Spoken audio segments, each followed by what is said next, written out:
It all began with a whisper, "Sleep well, sweet angel." The words were soft, almost like a lullaby, yet they carried an eerie undertone that made my skin crawl. They seemed to hover in the air, lingering in the dark corners of my room, wrapping around me like a cold mist. That whisper was the start of it all, the moment when a quiet, unseen force crept into my life, unraveling the boundaries between love, fear, and obsession. At first I thought it was a dream, a soft voice drifting through the cracks of my sleep. But then I saw him, always there, always watching. A man on a sleek bike with aviator sunglasses appearing at the edges of my life like an unwanted shadow. When I was 13, it felt strange but harmless, like a phantom I couldn't quite place. By the time I realized what he truly was, it was already too late. He never approached me, never tried to touch or interact with me, but he was always there, on a sleek bike, wearing aviator sunglasses. When Dad dropped me off at school, he was there. When I took the bus back home, he was there. At the bodega 2 blocks away, buying a popsicle, before and after church, and even under my window at night, his steps barely audible over the distant howls of coyotes. He never tried to break in, never used elaborate schemes to get to me. No fake sales pitches at my door, no pretenses to lure me out of school. He just lingered, ever present, but distant. The only time I ever heard him speak was at night. Sometimes a soft whisper would drift through the dark. "Sleep well, sweet angel." And, for some inexplicable reason, I did. For over a year, I didn't find it odd that this man shadowed me wherever I went. At church, we were taught about guardian angels, and in my naive mind, perhaps this was mine. It felt like a quiet comfort, his constant presence lulling me into a false sense of security. It wasn't until Paula Jean's stalker was arrested that I understood the reality. Paula Jean was the kind of girl who seemed destined to suffer in our world. She always seemed out of step with her surroundings, her shy smiles and awkward attempts to connect making her an easy target. Her body matured faster than her mind, a dangerous juxtaposition for a 13-year-old. Her stalker, a greasy bald man in his 50s, had managed to grope her in the schoolyard before someone called the police. The incident sent shockwaves through our small community, but the whispers that followed blamed her for drawing his attention. Although justice was served, Paula Jean never fully recovered. Her pain, amplified by a world that punished her for her vulnerability, lingered. She withdrew from us, her once lively eyes clouded with a sadness that refused to lift. Even in class, she became a shadow of herself, shrinking into her seat, avoiding eye contact, and offering only the faintest of smiles when someone tried to reach out. To this day, I think about her, a girl who deserved protection, but found only shame and isolation instead. After the incident, one of our teachers decided to address the issue with us girls. She spoke about recognizing stalkers, urging us to alert parents or teachers if we noticed someone following us. She told us to seek refuge in shops or police stations if we felt threatened. Looking back, her advice was progressive for the time. Miss G didn't blame us but empowered us to recognize and resist danger. "I think the man in aviator sunglasses is stalking me," I told my best friend Annie after the talk. Annie, enamored by cheesy romance novels, dismissed my concerns. "He's young and handsome," she said, dreamy-eyed. "Maybe you'll date him when you're older." "Are you crazy? He's a stalker," I insisted, newly armed with vocabulary to describe the unease that had settled in me. "He's kind of dreamy," she countered. "Don't you think he looks like Ryan Felipe?" Ignoring Annie, I told my parents about the man. What followed was a turbulent period of constant relocations, 2 schools in our city, then a year with my paternal grandparents in another town. Despite the moves, Mr. J always found me. He remained inconspicuous, careful not to attract attention. His youth and looks disarmed people. To them, he was just a handsome man with a harmless interest.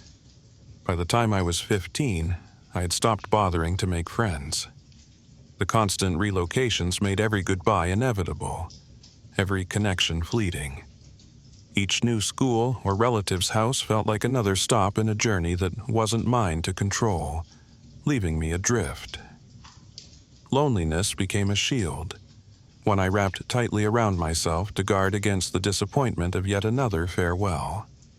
Over time, that shield became a cage, locking me in a self-imposed isolation that shaped who I was. I grew cautious, distrusting the permanence of any relationship. Small gestures of kindness from others felt fleeting, and I doubted their sincerity. It wasn't just friendships I avoided. I withdrew from opportunities, hobbies, and anything that could tether me to a sense of normalcy. The idea of connection became as terrifying as it was desirable. By the time I moved away for college, my solitude wasn't just a habit, it had become my identity. My nomadic lifestyle, hopping from one relative's home to another, left me perpetually uncomfortable and lonely. My cousin, sent to keep me company one summer, summed up society's attitude perfectly. "He's gorgeous. You should feel lucky." I hated how easily people dismissed my fear. They saw his charm, his distance, and assumed his intentions couldn't be harmful. But I felt the weight of his gaze, the constant itch of being watched.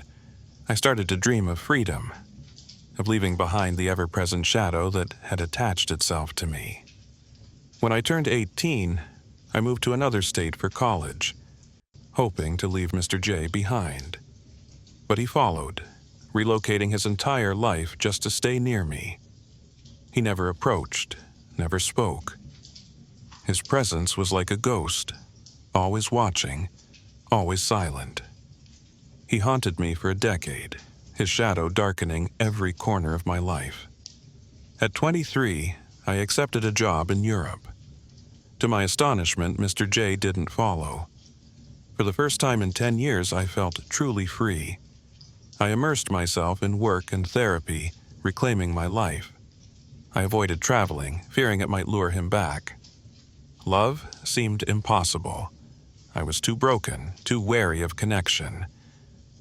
Then, I met Tiago. He was my guide during a work conference in Spain, and from the moment we met, our connection was electric. His emerald eyes, accented by his charming Spanish lilt, felt like a promise of safety. Tiago was everything I never thought I'd have: kind, attentive, and deeply in love with me. We married a year later. For 7 blissful years, we built a life together. A cozy house, a dog, a beautiful son. His family embraced me, filling the void left by mine. Those years were a balm, a dream I clung to. With Tiago, I allowed myself to believe in the possibility of happiness. 2 weeks ago, my dream shattered. Tiago died in a motorcycle accident and my world crumbled. His family supported me, helping with our son, the house, and the dog. In my grief, I found solace in old photo albums Tiago's mother shared. She spoke of his surgeries after a motorcycle accident years before we met. "His face was so damaged," she said, showing me pictures of the boy he had been. Then, she showed me photos from when he was 20. My breath caught, my stomach clenched, and a cold sweat broke out across my skin. There he was, the red bike, the aviator sunglasses, the same haunting presence that had shadowed my teenage years. My stalker.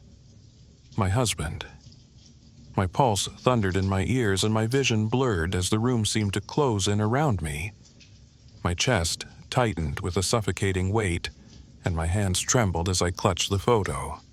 A surge of nausea hit me, and I felt rooted to the spot, unable to reconcile the man I loved with the shadow that had stolen a decade of my life.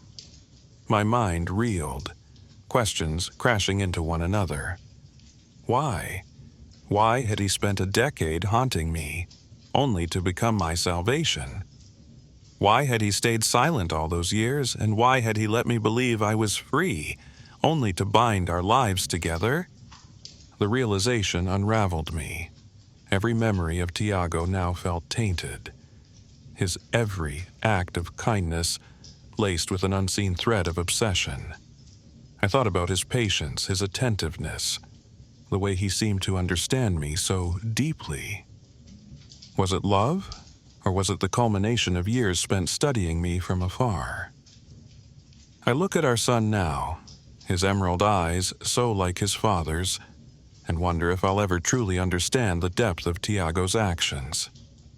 Tiago is gone, leaving behind both love and uncertainty, a legacy as complex as it is haunting.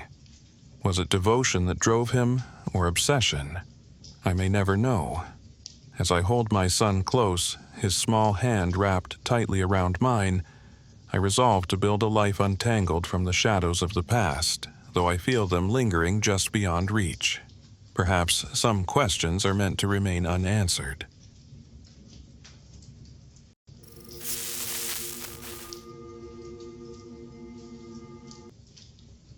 Happy birthday, Majuba. I hope someone gets you the new phone I saw you looking at last week. Love X. Another year already. It seems like only yesterday I watched your mom dropping you off for high school. It's been such a pleasure watching you grow up.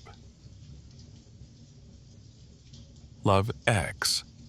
You should be more careful about closing your windows at night. You never know when someone might climb up from the balcony below. Happy birthday. Stay safe. Love X. Every year, a card arrives. The envelope smooth like pressed satin, its corners perfectly creased.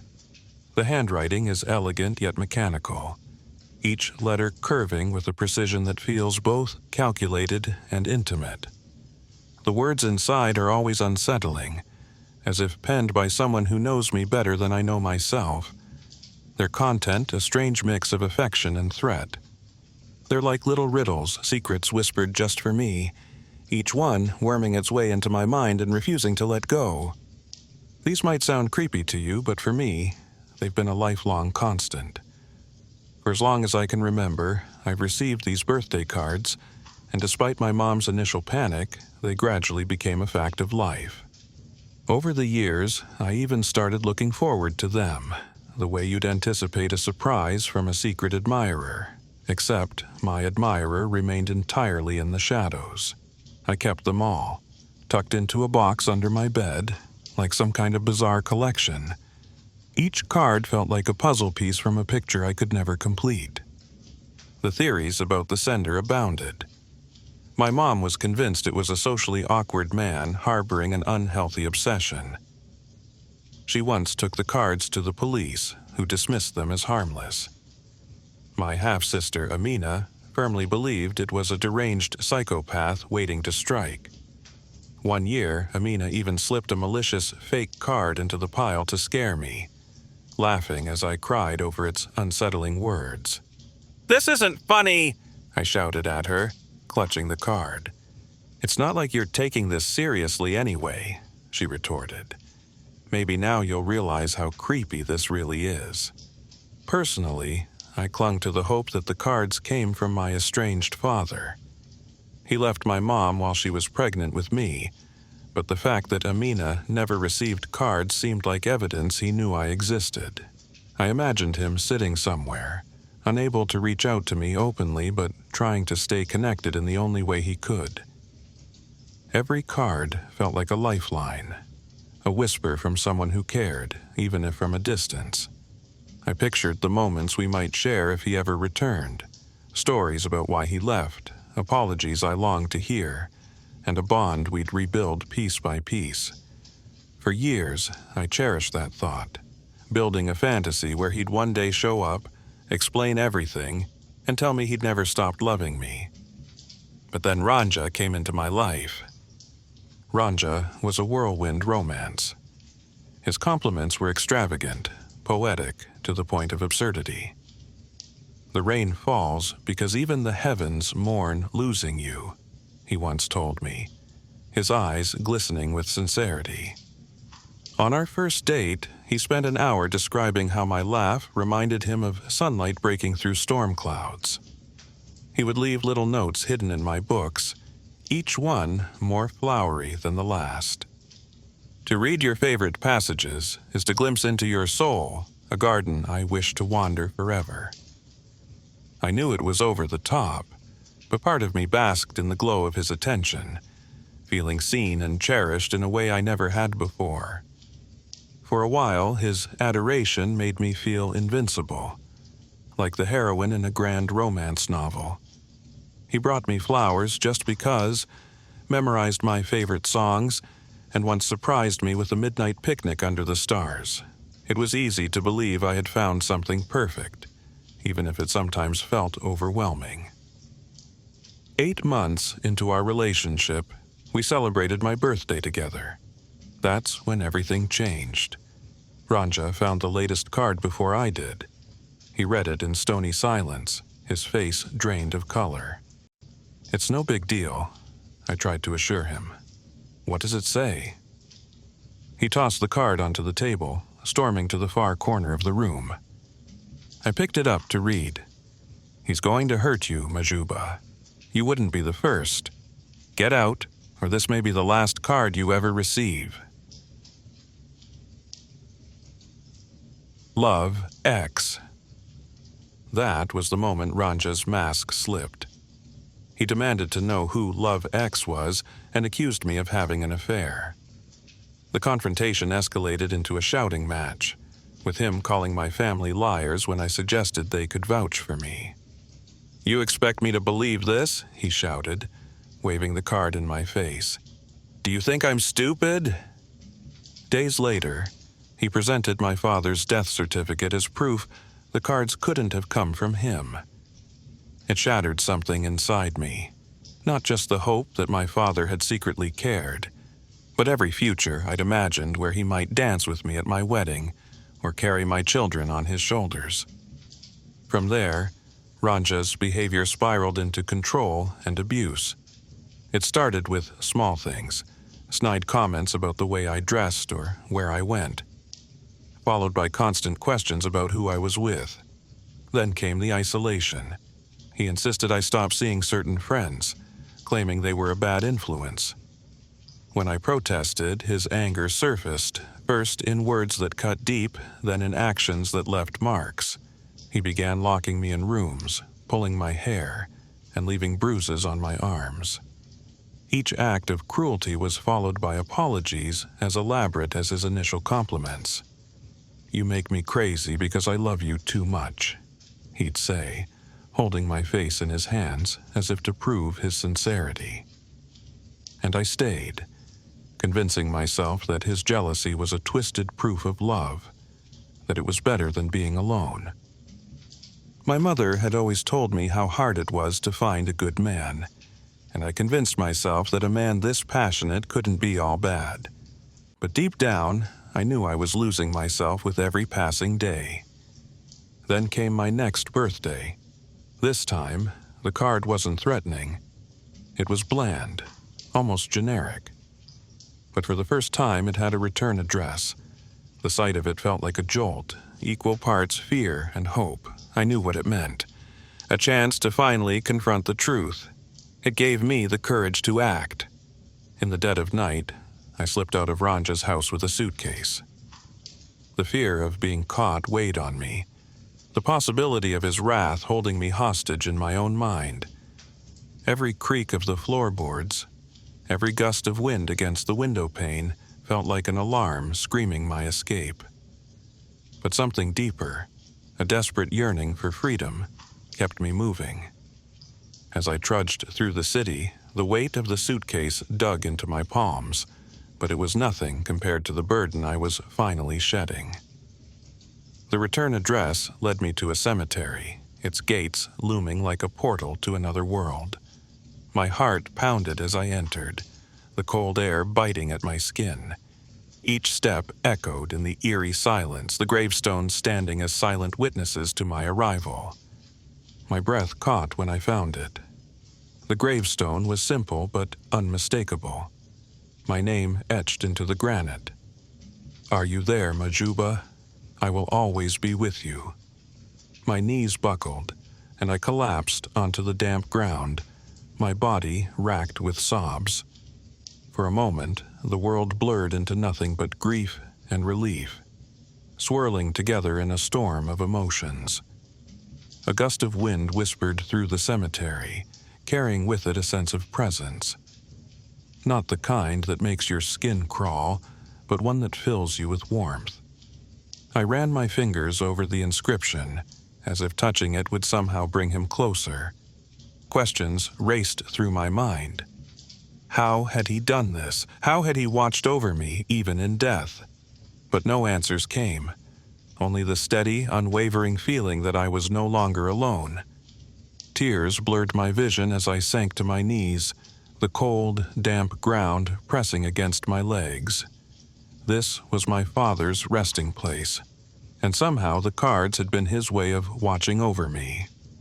A rush of questions flooded my mind, each one colliding with the next. How had he done this? How long had he been protecting me? Why now? Yet, no answers came.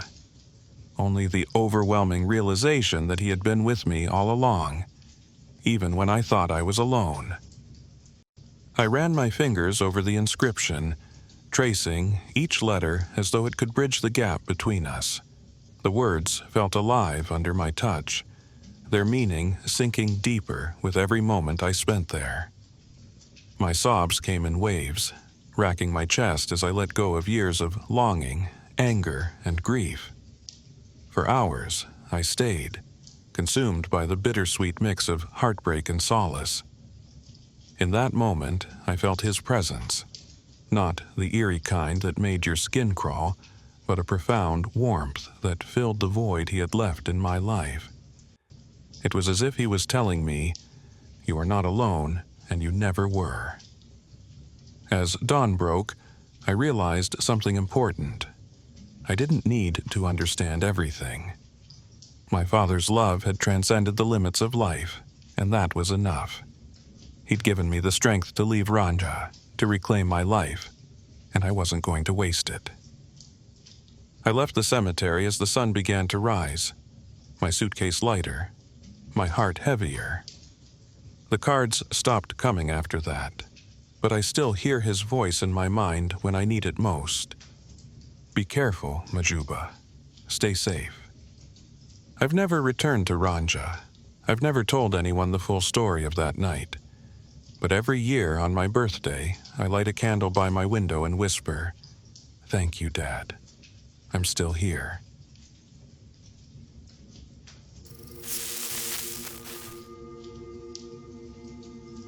"Mom?" I asked, "why are you closing the blinds?" "Our neighborhood has a peeping Tom," she responded, peering with a single eye into the gloom of suburbia in winter. I didn't know exactly what my mother was looking for, but I knew she was nervous, and that made me nervous. I was 8 years old that Christmas, and the words "peeping Tom" meant nothing to me. I knew that peepers was another word for eye, and I couldn't help but imagine the mad, rolling eyeballs and black hat of Judge Doom in Who Framed Roger Rabbit. It had been over a month since I'd seen that movie, but it still gave me nightmares. In my mind, the sinister, crazy-faced, glassy-eyed peeping Tom was a monster that crept through our neighborhood with huge cartoonish strides, pressing his rubbery white face against our windows at night. Unable to sleep, I lay watching the shadows of the trees on my bedroom wall, trying to convince myself that they weren't peeping Tom's two long fingers. The next morning, however, I had to face something even more frightening, to my 8-year-old mind, than peeping Tom. My mother insisted on walking me to the bus stop. Just to be safe, she said, but she wouldn't have to endure the sneers and laughter of classmates for the rest of the year. It started as soon as I got on the bus. A loud chant from the back of "Mama's boy, Mama's boy." that felt like it would never end. Trying to ignore them, I looked out the window, and what I saw chilled my blood. My mother was walking home alone, and a figure in the bushes was watching her. A figure in a broad-billed black hat and battered black trench coat. From the fast-moving school bus window, I couldn't see its crazy round eyes, but I knew that they were there all the same. "Wait!" I screamed. "Stop the bus!" Laughter. The chants of Mama's boy grew louder. The driver ignored me. At school, I couldn't focus on anything. What if the peeping Tom had crept up on my mother with those impossibly long, silent steps? What if it had wrapped a filthy, black-gloved hand around her mouth and dragged her away? What if... I breathed a sigh of relief when I saw my mother waiting expectantly at the bus stop that afternoon. Instead of trying to wriggle away, I grabbed her hand and squeezed it tight. There were worse things than my classmates teasing out there, I realized. Things that hid in the bushes and crept through the dark. Things like a peeping Tom. That evening, I muted my video game to listen to my mother's conversation with one of her friends on our street, Evelyn. Apparently, Evelyn had come out of the shower to find a man in a black hat and trench coat rummaging through her drawers. Why anyone would want to try to steal dumb girls' clothes was beyond me, but Evelyn sure seemed to be plenty scared about it. Although, if the peeping Tom was anything like what I imagined, I would have been too. My mother invited Evelyn to stay the night with us. I breathed a sigh of relief when she refused. Evelyn smelled like cloves and was always asking me questions when I just wanted to play.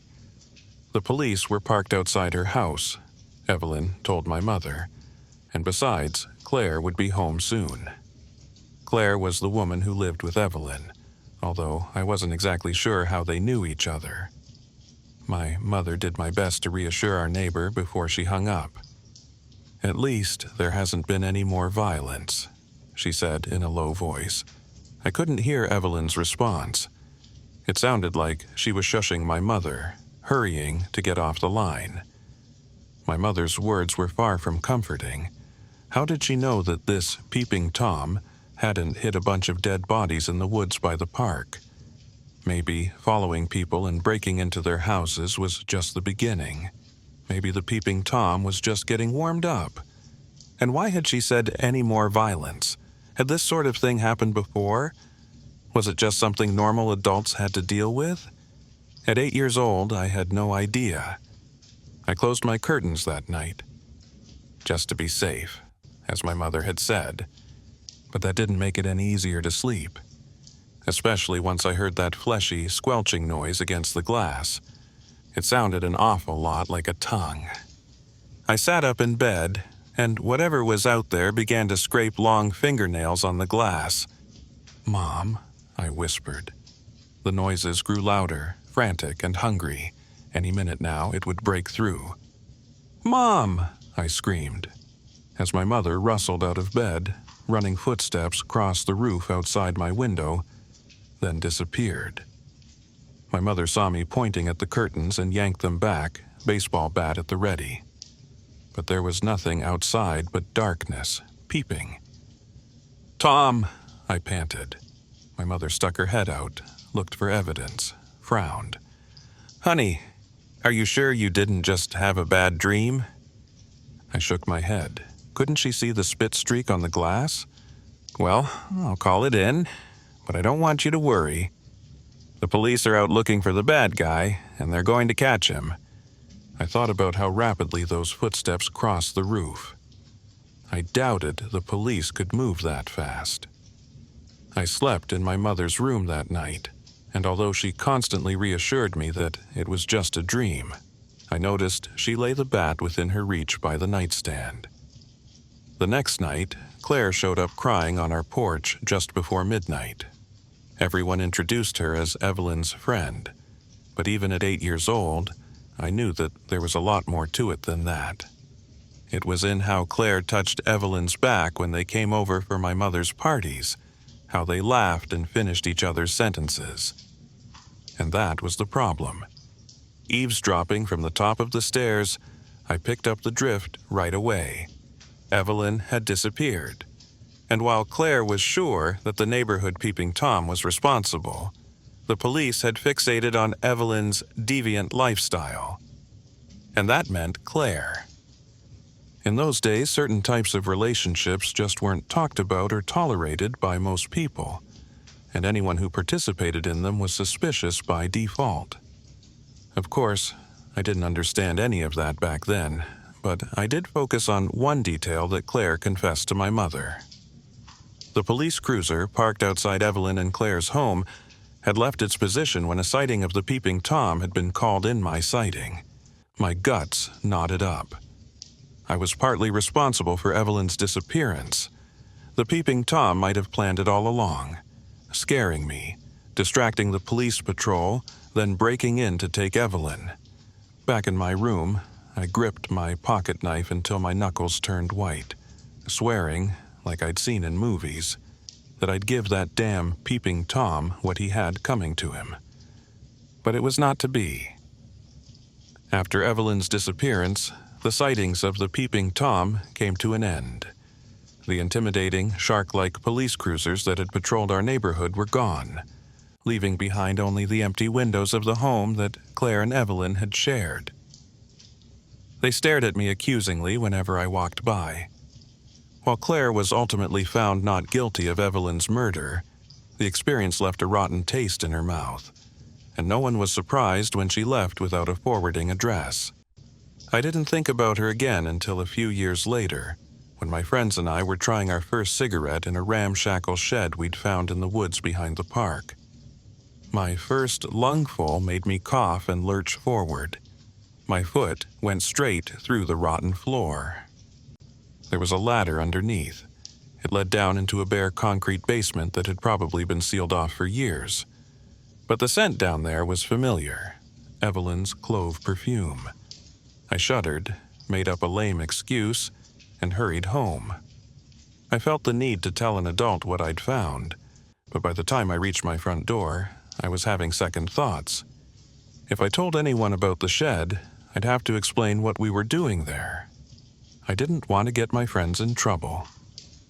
I could still smell that nasty cigarette smoke on my clothes. What if the adults could smell it too? Besides, I didn't have any real evidence, just a familiar scent. I decided to hide my clothes at the bottom of the laundry pile, take a shower, and keep my mouth shut. My family moved away a few months later, and I forgot all about the peeping Tom and my discovery in the shed. Until last night, something happened that jogged my memory.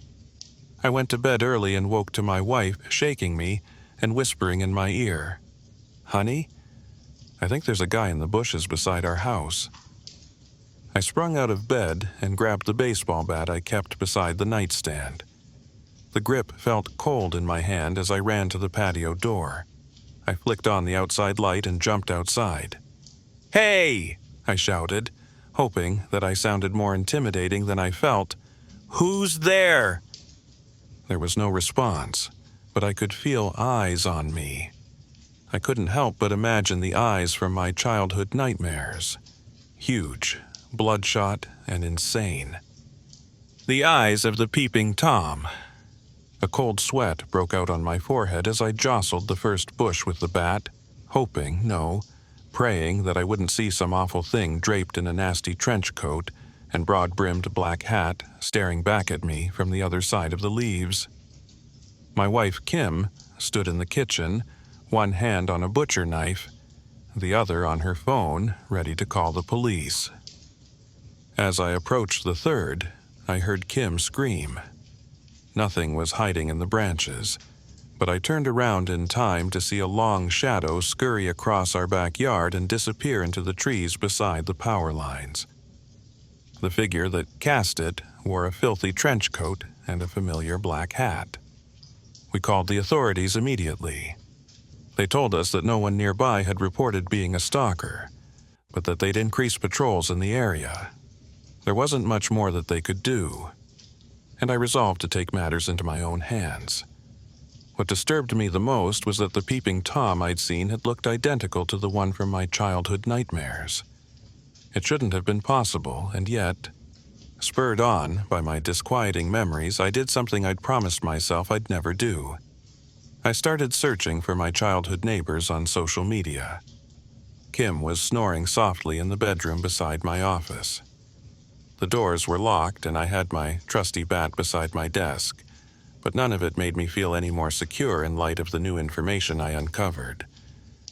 It seemed that almost all of my childhood friends had ordinary lives. Some heartbreaks, some joy, a sprinkling of drama. The occasional run-in with police or wildly successful career. For almost all of them, the stories were nearly the same. But for the families who'd lived on Maidsway Court, my street back then, it was a different story. Evelyn wasn't the only one who'd vanished. Over the past 20 years, there had been 5 disappearances, 3 unexplained deaths, and 2 suicides. Something horrible was happening to my childhood neighbors.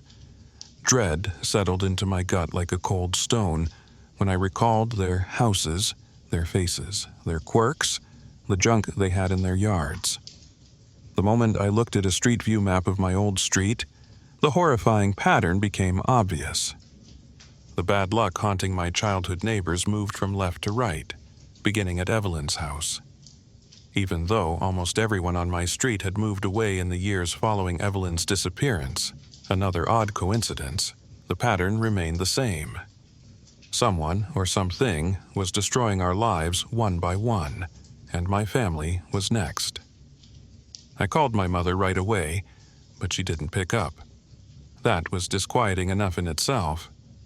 My mother always left her phone at full volume, day or night, and always kept it by her side. I shook Kim awake, bundled her into a coat, and brought her down to the car. I knew that my incoherent explanation of where we were going and what we were doing had scared her, but if I was right, she wasn't nearly as scared as she should have been. I drove in white-knuckled silence, pulling into my mother's driveway after completing the 2-hour drive in less than an hour 20. Every light in the house was on, and the curtains of the open living room window were blowing in the breeze. I rushed inside, bat in hand. Kim and I searched my mother's house again and again, but there was no sign of her. My mother's bed was a mess, and I could already imagine how it might have gone. The man in black could have slipped in through the window, tiptoed upstairs, pressed a chloroform cloth over her mouth, and dragged her out the back door. Into the woods. My mother's address book lay on her nightstand. I flipped it open and struck gold. She'd kept in touch with people from Maidsway Court. I had at least 5 phone numbers to try. While Kim busied herself with shutting the living room window and checking the other locks, I called my ex-neighbors' phone numbers in the order that they were written. "Hello?" A gruff man answered on the 4th ring. "Dave, this is Bryce Leeds. You lived on Maidsway Court in the 90s, right?" "Bryce?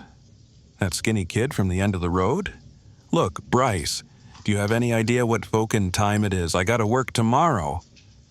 "I know, and I'm sorry, but my mother is missing," I pleaded. "I need to know what you know." Click.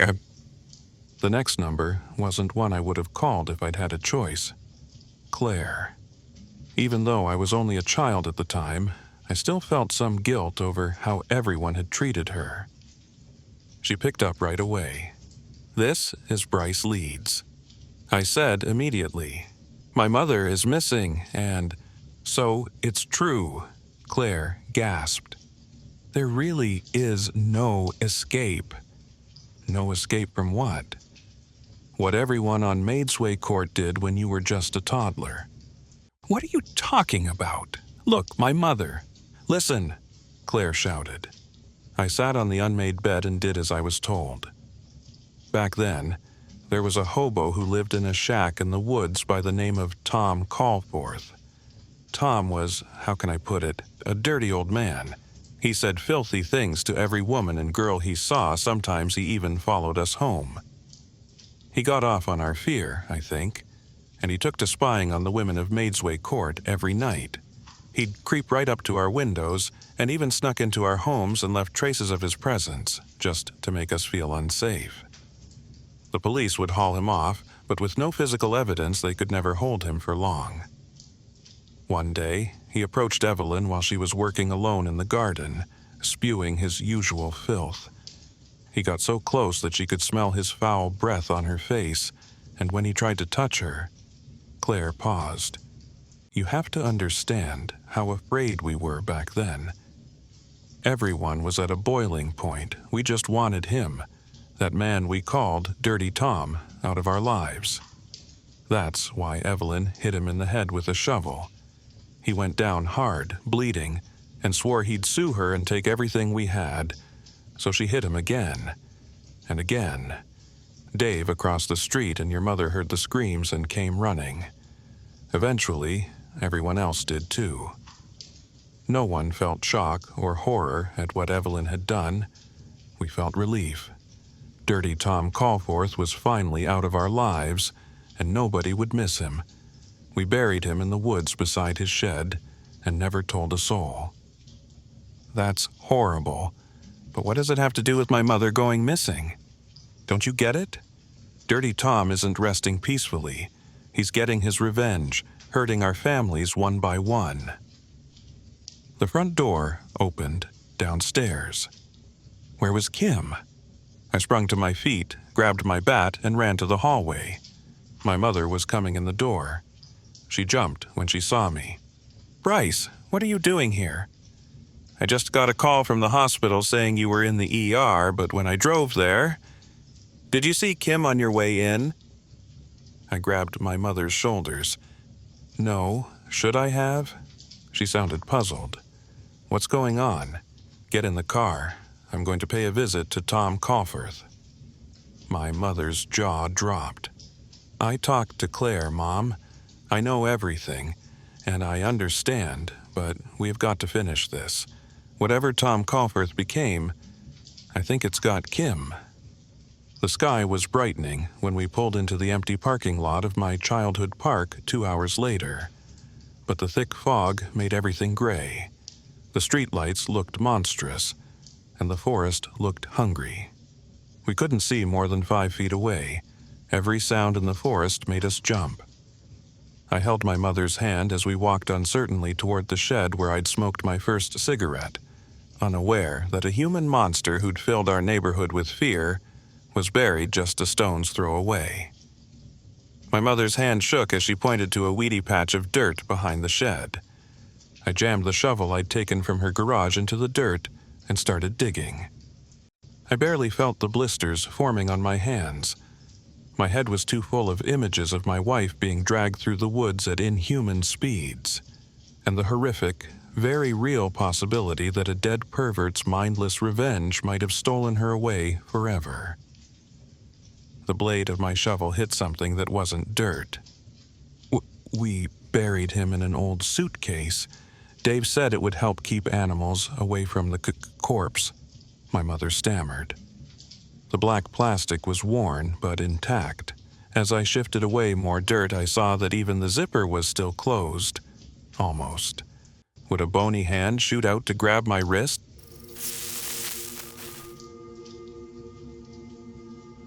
Then thought about Kim. I handed my mother my car keys. If anything happens to me, I murmured, run and don't look back. My mother shook her head, tears streaming down her face. Something moved in the foggy woods and we both jumped. It might have been an owl or a deer, but the message was clear. I had to hurry. To my surprise, the zipper still worked. The mist swirled around my mother, and I like a living thing as I threw open the battered suitcase. Kim's terrified eyes stared up at me. She had been forcibly bent and twisted to fit into the tiny compartment, and her limbs were locked in place by the hands and feet of a rotting corpse, a corpse wearing the remains of a broad-brimmed black hat and a dirty trench coat. The corpse of Dirty Tom Callforth. With a cry, I jumped into the hole and pried the rigor mortis locked fingers off my wife's wrists. I grabbed her beneath her armpits and dragged her away from the eyeless skull grinning up at us. By night, Dirty Tom's vengeful spirit was a powerful and murderous force, but by day, he was just rotting bones in a suitcase. I held Kim. She wasn't ready to speak, but I knew she would when the time was right. My mother lifted up the other tools I had brought from my mother's garage: charcoal and a gas can. She poured them over the suitcase, said a prayer, and dropped a match.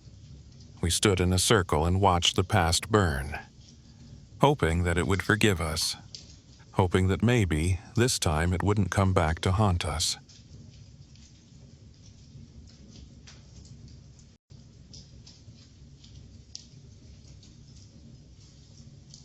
I found this note nailed onto a tree on my front lawn. I really don't know how to describe it. I'll just let you read it yourself. I saw you today. It was your birthday. You didn't see me.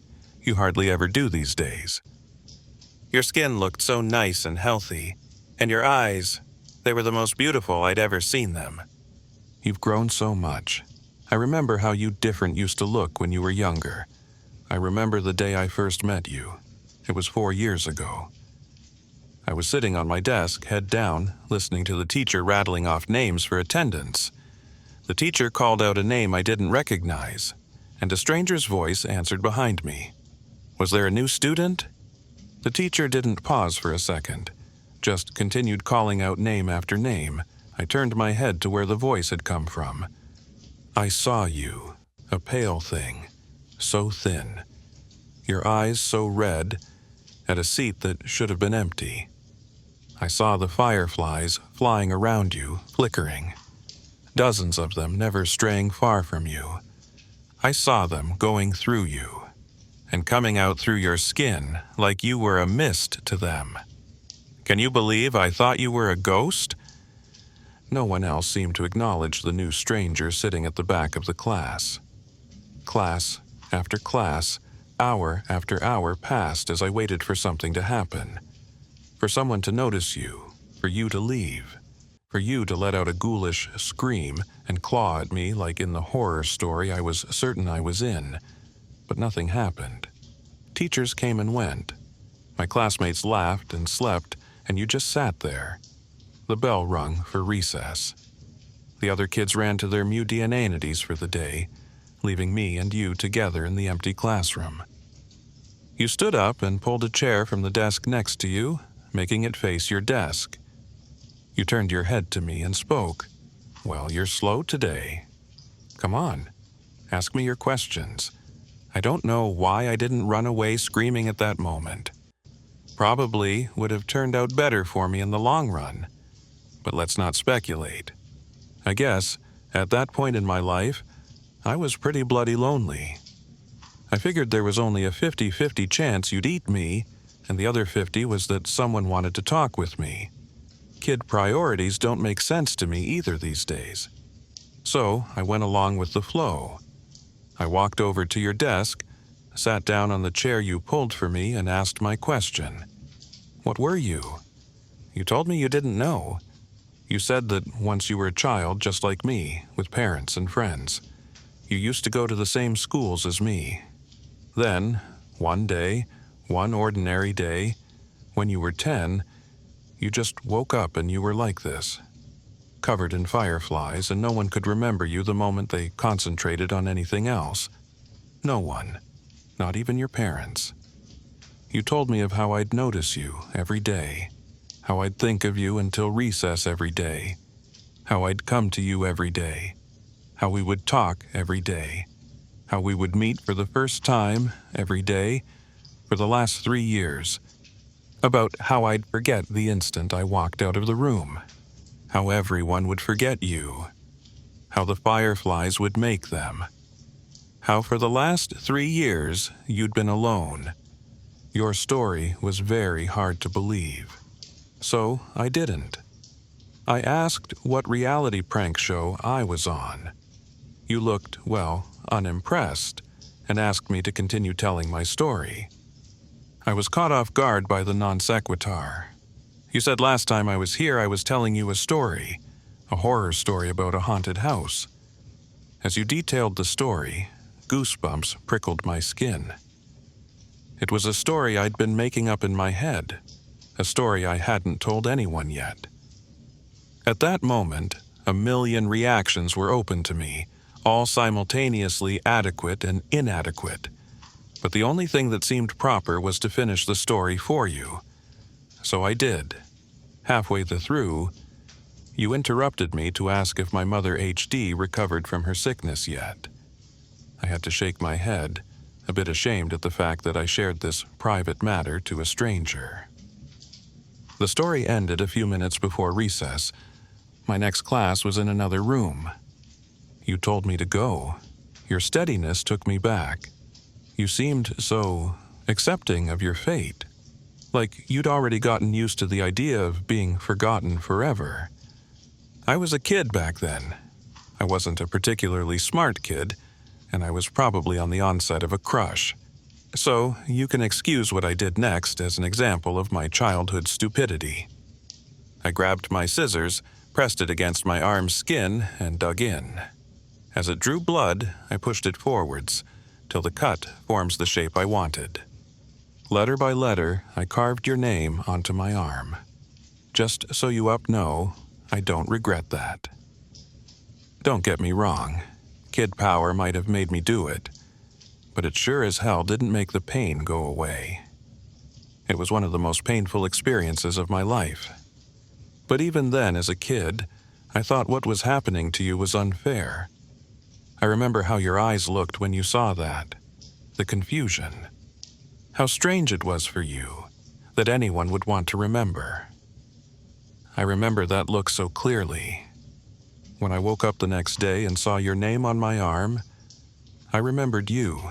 I didn't forget. That day, for the first time, we had a conversation that wasn't so one-sided. You said no one had ever done anything like that before, and suggested I might have a mental illness. I won't deny it, that drew a little blood. As we talked, a creeping thought came into my head. Did you prefer it when I didn't remember? That night, I was sitting up on my bed, staring at your name on my arm, wondering if I should cover it up so I couldn't see it and give you back your privacy, when I heard a crash. I looked up to see my bedroom window shattered and a dirty rock on my floor. I looked out of the cracked window to see a dark figure on my lawn. You were outside yelling about how we should hang out. It took me a while to get used to how bad you were at talking to people.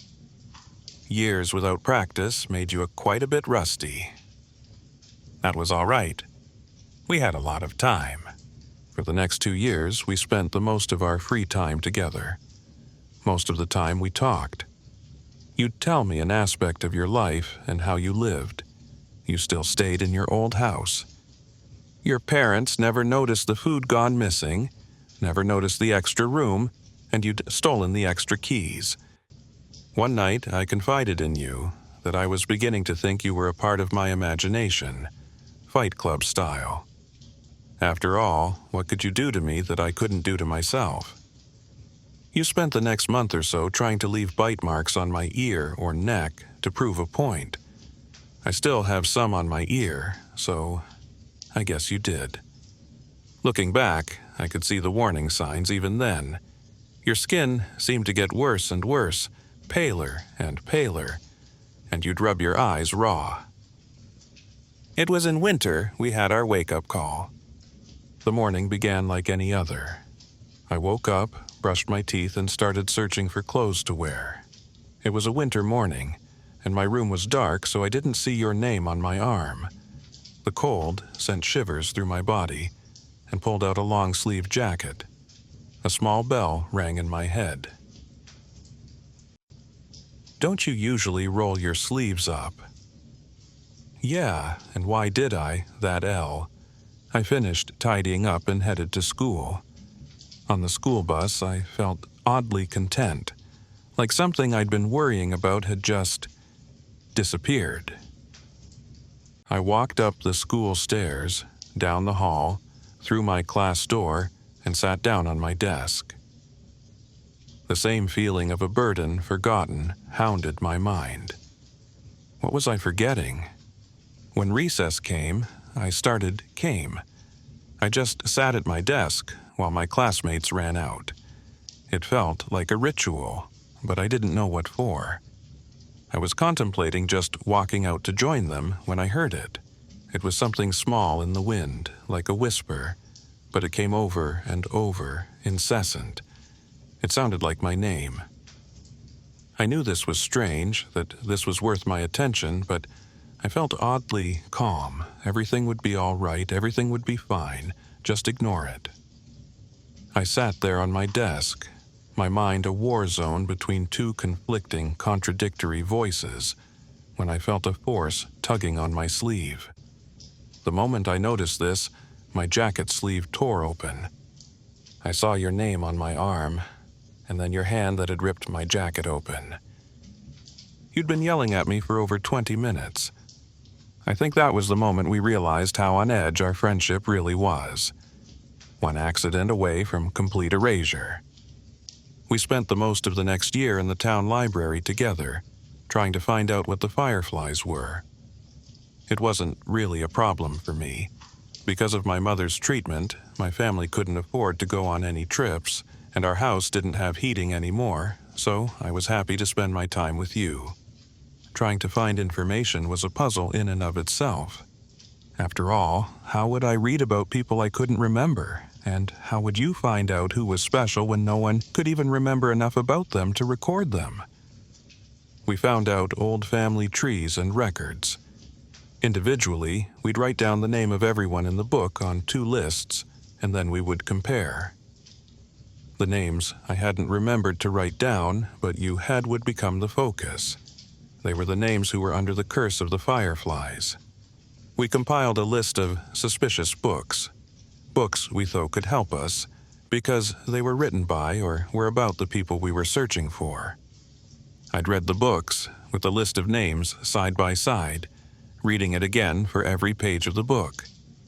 You'd sure the internet on the library computers, for articles about the people. Our search would lead us to the first glimpse we got of what was really happening to you. It was late at night when you found the picture. I was a bit drowsy at that time, and almost about to nod off when I heard a sharp intake of breath. I turned to see you standing up, pointing at the screen. I didn't see anything. Well, anything noteworthy. On the screen was a picture of a clearing somewhere in the woods. You held up your piece of paper where you'd marked out 2 names. Susie Appleby Reagan, 13. Terry Appleby Reagan, 12. Siblings. For a moment, I saw the paper and the screen side by side. And then I saw them. 2 figures, emerging from the woods towards the camera. They were almost humanoid, but all 5 limbs stretched to nightmarish proportions. Blank, white skin, pure albin that looked more like tree bark than anything on a mammal. A cloud of fireflies surrounded the duo. The shorter one looked emaciated. I could see the rib cages around which their eyes, God, their eyes. So small, so red. The longer one, with their white hair, didn't look alive anymore. They were just skin wrapped around skeletons. Their empty eye sockets had fireflies swarming out of them, both reaching for the cameraman. I looked at the article surrounding the picture. It was a blog post by Hiker, 20 years after the 2 kids had been written about last. The picture was a mystery to the cameraman as well. He'd been wanting to go to the woods pictured for a while now, but he never actually remembered going there. The picture had just appeared in his camera one day, out the blue. For a moment I looked at your face, your thin, pale face with those red, veined eyes. Would that be you when my scar faded? Just a walking horror I'd glimpse, then forget? We worked through our reading list at a much faster pace, starting from that moment. Maybe we should have gone slower. At least every book, every website we'd left untouched promised hope. The books we finished and tossed aside promised nothing but the clearing in the woods as your future. And we tossed aside a lot of books. I believe I tore through 3/4 of my reading list before I stumbled across the journal. Oh God, that horrible, horrible journal. The journal used to belong to a mental patient named Joey, who claimed to be a serial killer. He was locked up in an asylum when the police discovered his supposed victims never existed. He was diagnosed with a need for attention and shoved away. They should have electrocuted him. They should have fried him until his flesh melted and his hair burned. In the journal, he talked about how he carried out his killings. He knew things, bizarre and disturbing things no one else knew. He knew of strange creatures that lived in the woods. Of them, his favorite were the fireflies. I'm not going to tell you how he summoned these things. I trust you more than anyone, but a thing like this belongs to the ground more than it ever will to the human mind. It's sufficient enough to know that these things were not fireflies. Joey would start his ritual by taking a kid. Any kid, anyone he'd liked. He could take them at any time, the dead of night in their own homes, or in broad daylight on their front yards. It didn't matter if he was seen. He'd take them to his house and drag them to a room. Usually, an Amber Alert came up around now. He didn't care. Like I said, it wouldn't matter soon. He'd drag them to a special room in his house. Here, the fireflies would come and latch onto them. Now, nobody was searching for the kids. Not the police, not the parents. Nobody. From then on, he could do whatever he wanted to the kid. He'd get bored of them after a day or two, after the child had broken. And then the kid would go too. Hacksaw, kitchen knife, anything would work. He detailed a large pit of bodies he kept in the woods, swarming with the bugs. I guess he got bored of that too one day. So one day he went right to the police station and turned himself in. Not of guilt, no, he just wanted someone to know about the stuff he was doing. Sick folk? Oh, don't get the wrong idea. He never stopped killing kids. The asylum doors didn't stop him from doing what he liked. It just made him improvise. He made a new way. He modified the flies so they could survive without a host, just in a dormant state. When a child, he specified the age, would approach the swarm, it would latch on and begin its effect. Over the years, the child would warp horribly into the things we saw in the woods. I wish I could hate him in peace. I wish I could say the world owed him nothing. But that wouldn't be true. He detailed a way out. On the final page was an exact explanation on how to get rid of the fireflies. You must have seen something in my face. At that moment, you asked if had I found anything. I said no and closed the book. A few minutes later, you shut down the computer. You picked up the last book and went through it yourself. When you reached the end cover, you tossed it aside. I asked what we should do now. You said it was all right, I could go home. We'd talk about it in the morning. I stood up and walked past the shelves of books. I headed for the library entrance, but stopped right outside the door and waited. I waited until I heard the sniffling sounds. I sneaked back to our table where you were quietly sobbing. You had your head in your hands. I sat back down as you raised your eyes to me. You said you wished you'd never met me. How happy you were when you had nothing to lose. How I ruined your life. You'd never really gotten better at talking to people. That was the worst love confession I'd ever heard. I remember how we kissed that night. I remember your hands gripping my hair. I remember that kiss. I wish it could have been just a kiss. I'm sorry I ruined that moment. When my arms were around you, I was close enough to steal a firefly without you noticing. I remember holding the fireflies in my hand. I remember how it struggled until it didn't, until it was a part of me. The fireflies shifted. They came over me and left you.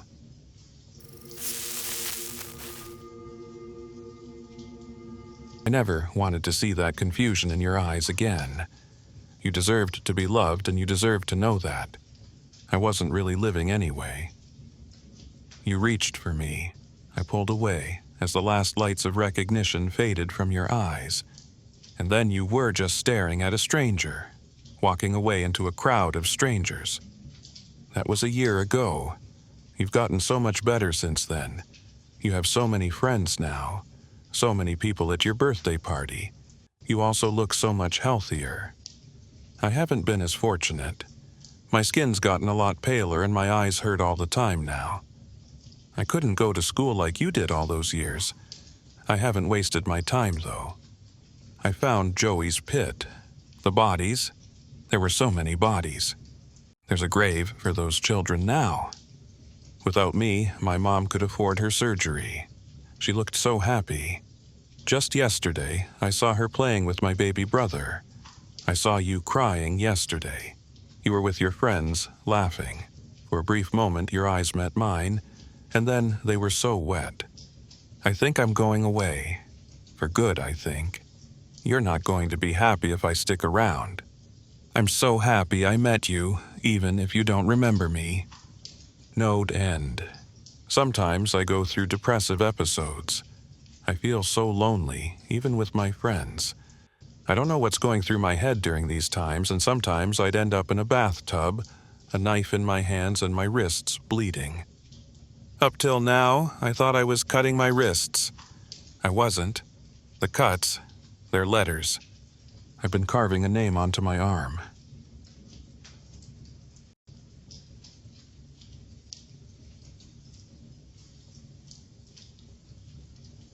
In order to understand this story, I need to take you back a few years.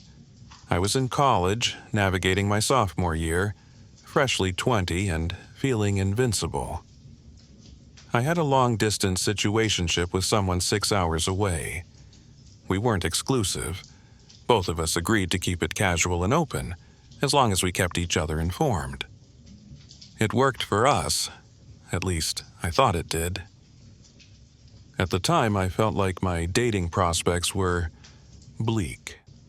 My close guy friends weren't my type, and the campus scene was stale. The same people, the same routines. One of my friends had hooked up with some people on OkCupid, so I decided to give it a try. At first, I was hesitant. The idea of meeting strangers online felt risky and unfamiliar. But I was curious. Maybe this would be a chance to break out of my routine and meet someone exciting, even if it was just for fun. I made a profile, hoping it would lead to something more exciting, even if it was just a distraction from the monotony. I'll admit, the idea of online dating terrified me. I already had anxiety about meeting new people, and the thought of sitting across from a stranger who knew more about me than I knew about them. Horrifying. But the prospect of something new was enticing enough to push me past my nerves. I convinced myself that it was worth the risk, that this might be how I found someone different, someone who could surprise me in a good way. For the first month, it was what you'd expect. I received my fair share of bizarre, gross, and frankly ridiculous messages. I met a couple of decent guys for drinks, but nothing really clicked. It all felt transactional, like both of us were checking off a box. Then, I got a message from a user named Hooked Up. It started off normal, polite questions, casual conversation. I figured he was harmless, even though his username made me think of a low-tier drug dealer. I didn't think much of it at first. Things started getting weird fast. One day, he asked, "You go to Penn, right?" I froze. Nowhere on my profile had I mentioned my school, and I certainly hadn't told him. Alarm bells went off. How did he know that? I blocked him immediately, deciding it wasn't worth the risk. Better safe than sorry, right? Not 10 minutes later, a message popped up from a different user. "I figured you blocked me. That's rude, Negemsov." I stared at my screen, my stomach twisting. Who was this guy? How did he know my username? I responded as politely as I could, trying to defuse the situation. "I'm sorry, but I'm not comfortable continuing this conversation. I wish you the best of luck on here." That should have been the end of it, but it wasn't. Messages from him flooded my inbox, relentless, unending. It felt like every minute a new one arrived. At first, I tried to ignore them, but it became overwhelming. Eventually, I stopped reading them altogether and avoided the site. The thought of logging in made my skin crawl. Then came the ratings. OkCupid allowed people to rate profiles, and suddenly, dozens of profiles, all claiming to attend Penn, all featuring grainy, nondescript pictures, were giving me 5 stars. At first, I tried to brush it off as a coincidence, but the sheer volume made it impossible to ignore. Every single one messaged me, their words eerily formal, almost rehearsed. I even talked to a few before realizing the chilling pattern. My stomach churned, my heart racing as it dawned on me. Someone was targeting me, orchestrating this bizarre campaign to surround me. It wasn't just eerie, it was suffocating. My nights became restless, my thoughts consumed by questions. Why me? Who was doing this? What were they planning? I slowed my use of the app to a trickle, almost abandoning it entirely. But the sense of being watched never faded. One day at the climbing gym, an employee approached me, looking uneasy. He asked me to step into the office. My heart raced as I followed him. Once inside, he explained that a man had called the gym, asking if Nagemsov was a member. The caller had insisted it was a surprise, refusing to give his name, and grew agitated when denied information. "It's probably nothing," the employee said, but the unease in his eyes told me he didn't believe that. His expression lingered with me long after I left the office. That's when I knew. It had to be the same guy. He wasn't just following me online anymore, he was trying to find me in real life. The thought made me sick. I started looking over my shoulder wherever I went, hyper-aware of every passing glance and stranger's gaze. For months, I tiptoed around the site, agreeing to meet dates only in public places.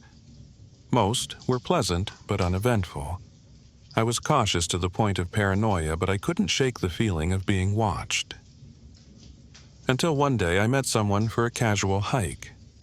He was quiet, overly complimentary, and obsessed with my dating history on OkCupid. At one point he called me a gold digger, then apologized immediately, laughing nervously. The date wasn't bad, but something felt off. As I drove home, I realized I couldn't remember a single meaningful detail about him. He knew everything about me, and I knew nothing about him. It was like talking to a mirror that only reflected back what I wanted to see. The messages started again. This time, it wasn't just him. Profiles using pictures of me, walking to class, eating at Chipotle, biking near my apartment, began flooding my inbox. Some included images so old I couldn't even remember wearing the clothes I had on in them. It was invasive in a way I couldn't put into words. It was like I was being hunted. Then came a message from Hookadup. Note the extra zero. It was him, back again. He oscillated between telling me I was special, that he'd win me over, and hurling vile insults, calling me a slut, telling me to kill myself.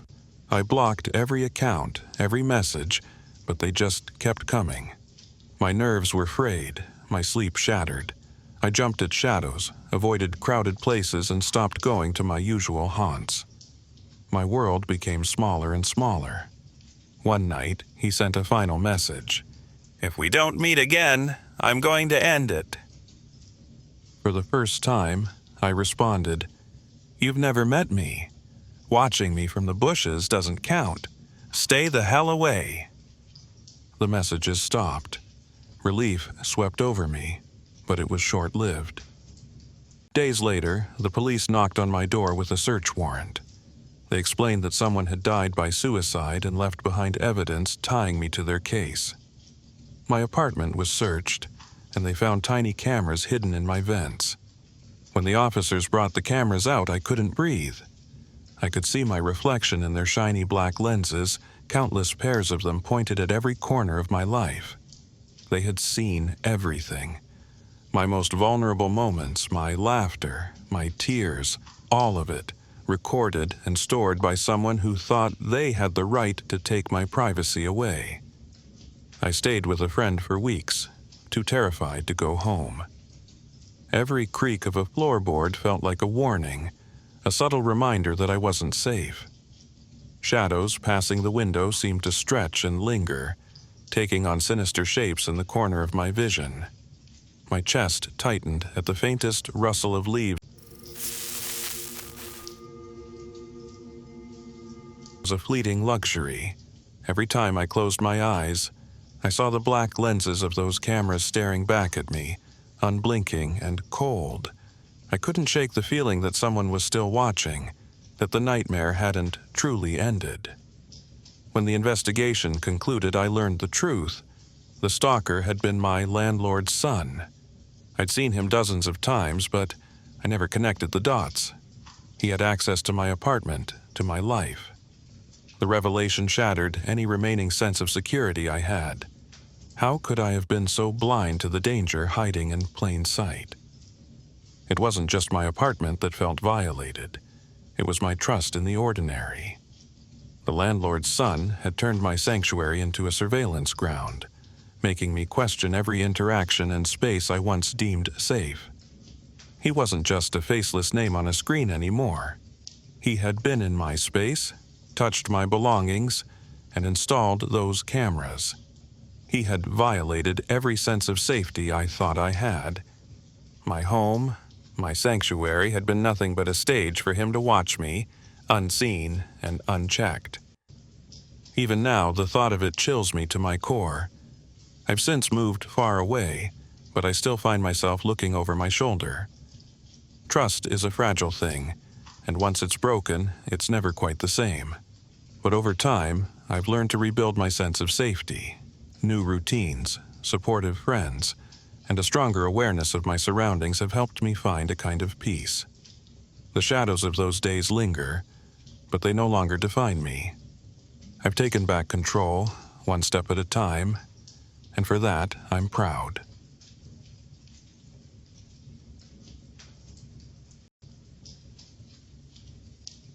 I want to start off by saying that I don't know exactly what I expect to get out of this.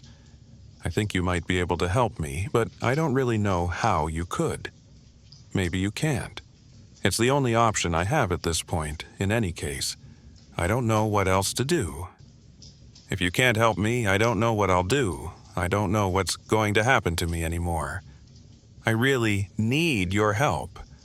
I'm a 911 dispatcher. Or I was. I had been doing it for about 9 years now. It was a nice job. Well, one that puts food on the table, at the very least. I was good at it. Not a lot of people could take a job like that, but it was not too bad for me. Though there have been hundreds of dire events people have called for, it was rather uneventful for myself. I just sit in that room, answering call after call. Nothing much happens in that room. Nothing much happened to me in general. I had a pretty ordinary, uneventful life. About a year ago, I'd say, this woman called in. No phone number. It happened, sometimes.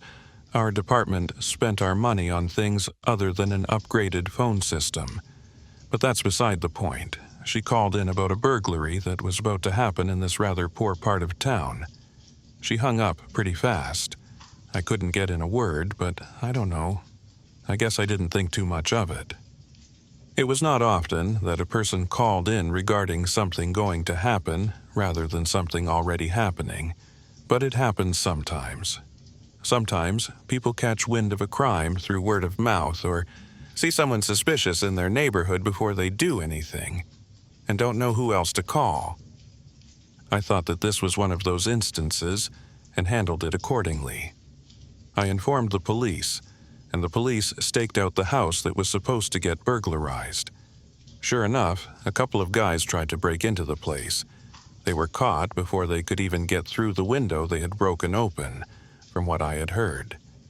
A few days later, this woman called again.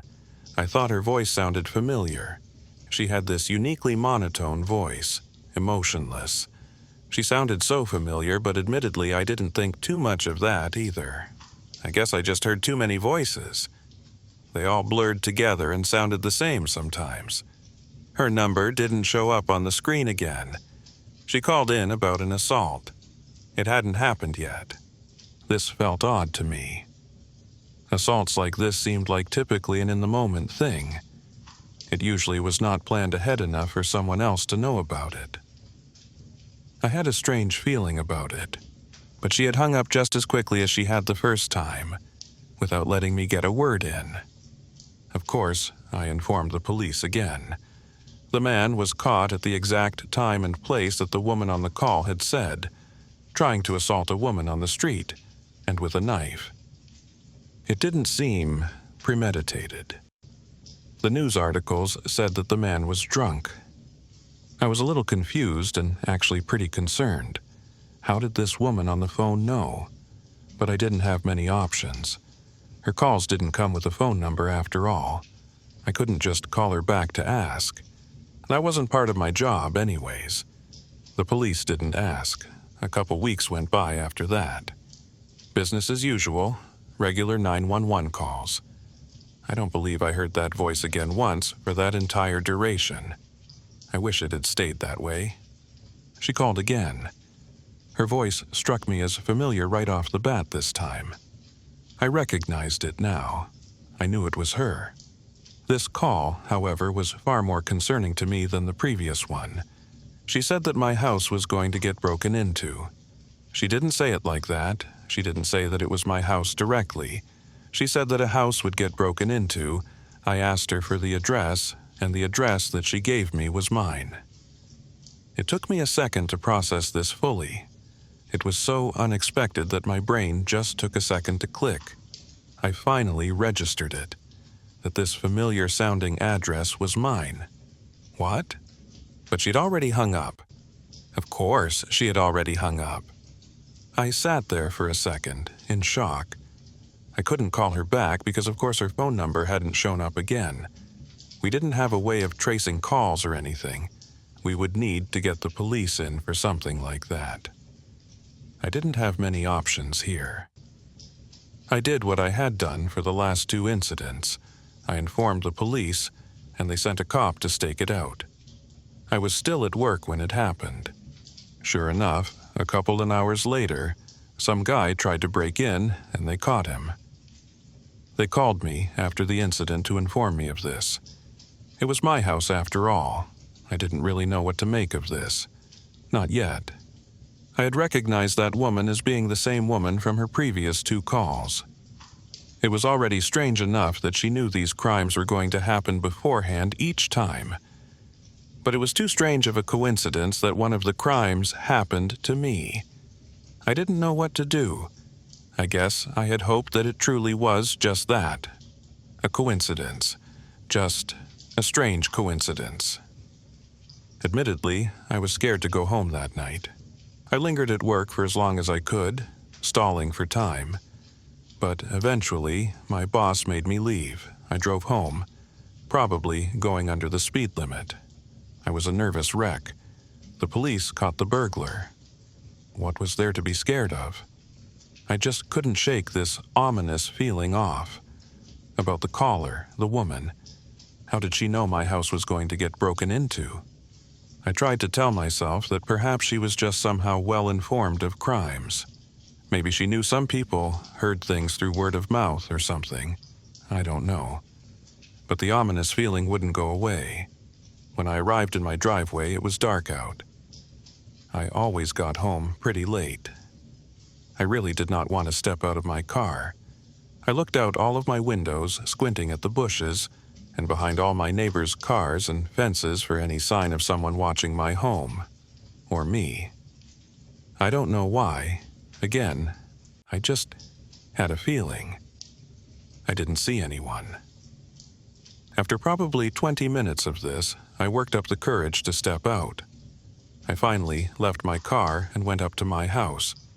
Everything was fine. Normal. No real sign of the burglary. The cop caught him before any real damage could be done after all. The police had suggested I leave work when the actual attempt had happened, but I was so shaken up by the call, I told them I would come by the police station to talk about it the day afterwards. I guess I just wanted to be there, at the call station, in case she called again. Anyways, I stepped inside. Nothing out of the ordinary. Of course, the burglar never actually got to go inside. I should have expected nothing to be out of place, but I checked everywhere anyway. I checked my closets too, and under my bed. I was paranoid. No one had tried to break into my house before. I was pretty shaken up. I did not sleep well that night, if at all. I was happy to leave for work the next day, anything to get out of there. I was expecting another call from the woman the next day. Every time the phone rang, my heart sank a little. It was going to be her, but it never actually was. The day went by like any normal day. I stopped by the police station afterwards. I needed to anyways, to get some things sorted out regarding the burglar. But I told them about the incident too, fully. I explained to them the strange caller. There wasn't much they could do about it. It did not put me at ease, but I guess I was glad that they knew too. I didn't sleep very well that night either. The days and nights went on like this for a while, expecting the woman each day, with every call, being paranoid in my own home. It was exhausting, but she never did call. Nothing ever did happen to me. I never looked out the window and saw a face staring back at me, watching my house, watching me. Things just went by as usual.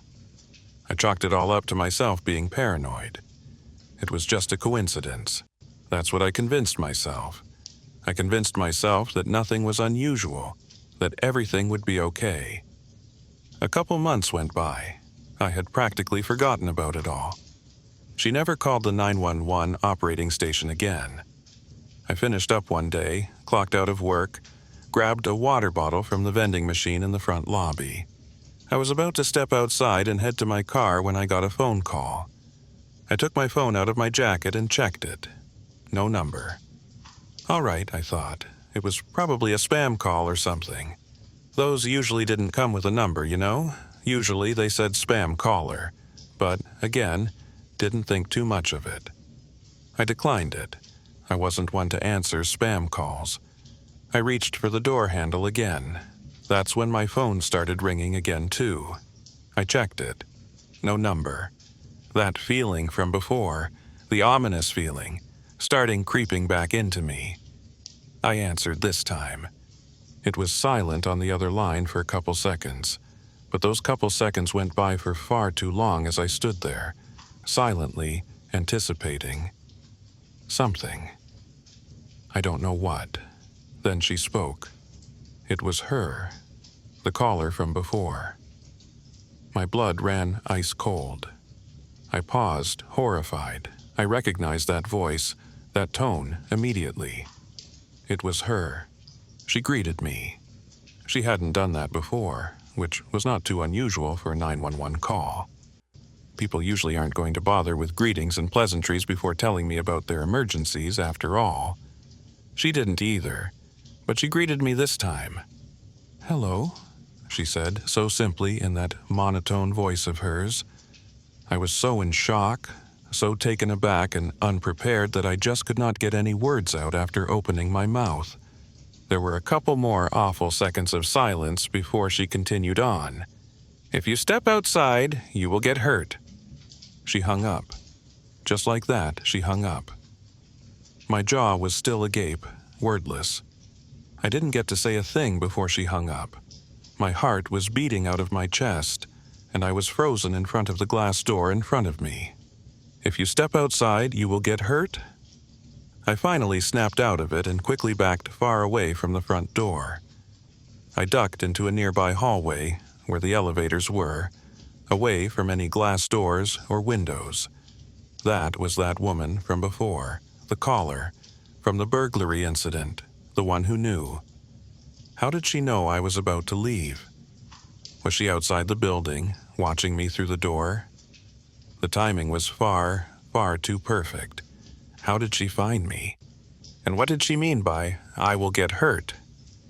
If she really was out there, was she about to hurt me? I stood in that hallway with the elevators for ages. I didn't know what to make of the situation, but I sure as hell was not stepping outside. I didn't know what to do. I was terrified. My legs were shaking. I could barely breathe. I tried to call her back, fearfully, but the call could not go through. Not without a number to call back to. Finally, I called an elevator and went back up to where my coworkers were still getting ready to leave. I must have looked so scared. They were able to tell right off the bat that something was off. I told them what had happened. I told them about the incident a few months ago, too. I was lucky to have such sweet, caring coworkers. One of them, a buddy, a coworker named Trevor, offered to walk with me outside. Trevor was a big guy, strong. I felt a little safer with this idea. If this woman came up to me to hurt me, I was sure Trevor would be able to protect me. I was still scared, to be sure. But if Trevor was there, maybe we could safely find the caller and put a stop to this all. We went back down the elevators, Trevor and I. I was still terrified. He went outside first. I didn't want to linger too far behind. I didn't want to be alone. I stuck close behind him and stepped outside as well. The chill of the night air hit me fast. It was dark out, apart from the light shining from the sidewalk lanterns by the entrance and out of the upstairs windows, where some of my coworkers still were. They were probably watching us. Nothing happened at first. Trevor and I both looked around, observing our surroundings, looking for her in the darkness. I stood beside him, still sticking rather close to the entrance. Then I heard a noise. It happened so fast. I didn't have time to process anything. Trevor didn't either. I looked beside me at Trevor, just in time to watch an air conditioning unit fall from an upper floor, straight onto his head. Trevor collapsed just as fast, as soon as it hit him. I heard a sickening noise, one of hard metal hitting soft flesh. Another, far louder noise rang through the air as the unit hit the ground. He laid there, sprawled out on the floor, completely unmoving, the AC beside his head. I stared at his body in horror. He didn't move. Of course he didn't move. I was again frozen in place, shaking. I watched as his head started slowly bleeding dark crimson onto the concrete. It started pooling around the AC unit, started dripping off of the sidewalk and into the grass. There was scrambling behind me, a door opening. I was pushed out of the way, still glued in place, and a couple of my coworkers surrounded Trevor's body. Someone ran inside to call for an ambulance. I felt sick to my stomach. I vomited onto the concrete below me, but I couldn't look away. I didn't realize until much later that night, after the entire incident was over and I was able to safely make it back home, after the paramedics took Trevor away, after we were told he had died on the spot, that I had gotten a single cut on my cheek. Some of the blood had trickled down from the cut, trickled down onto my jaw and dried there. I hadn't even noticed.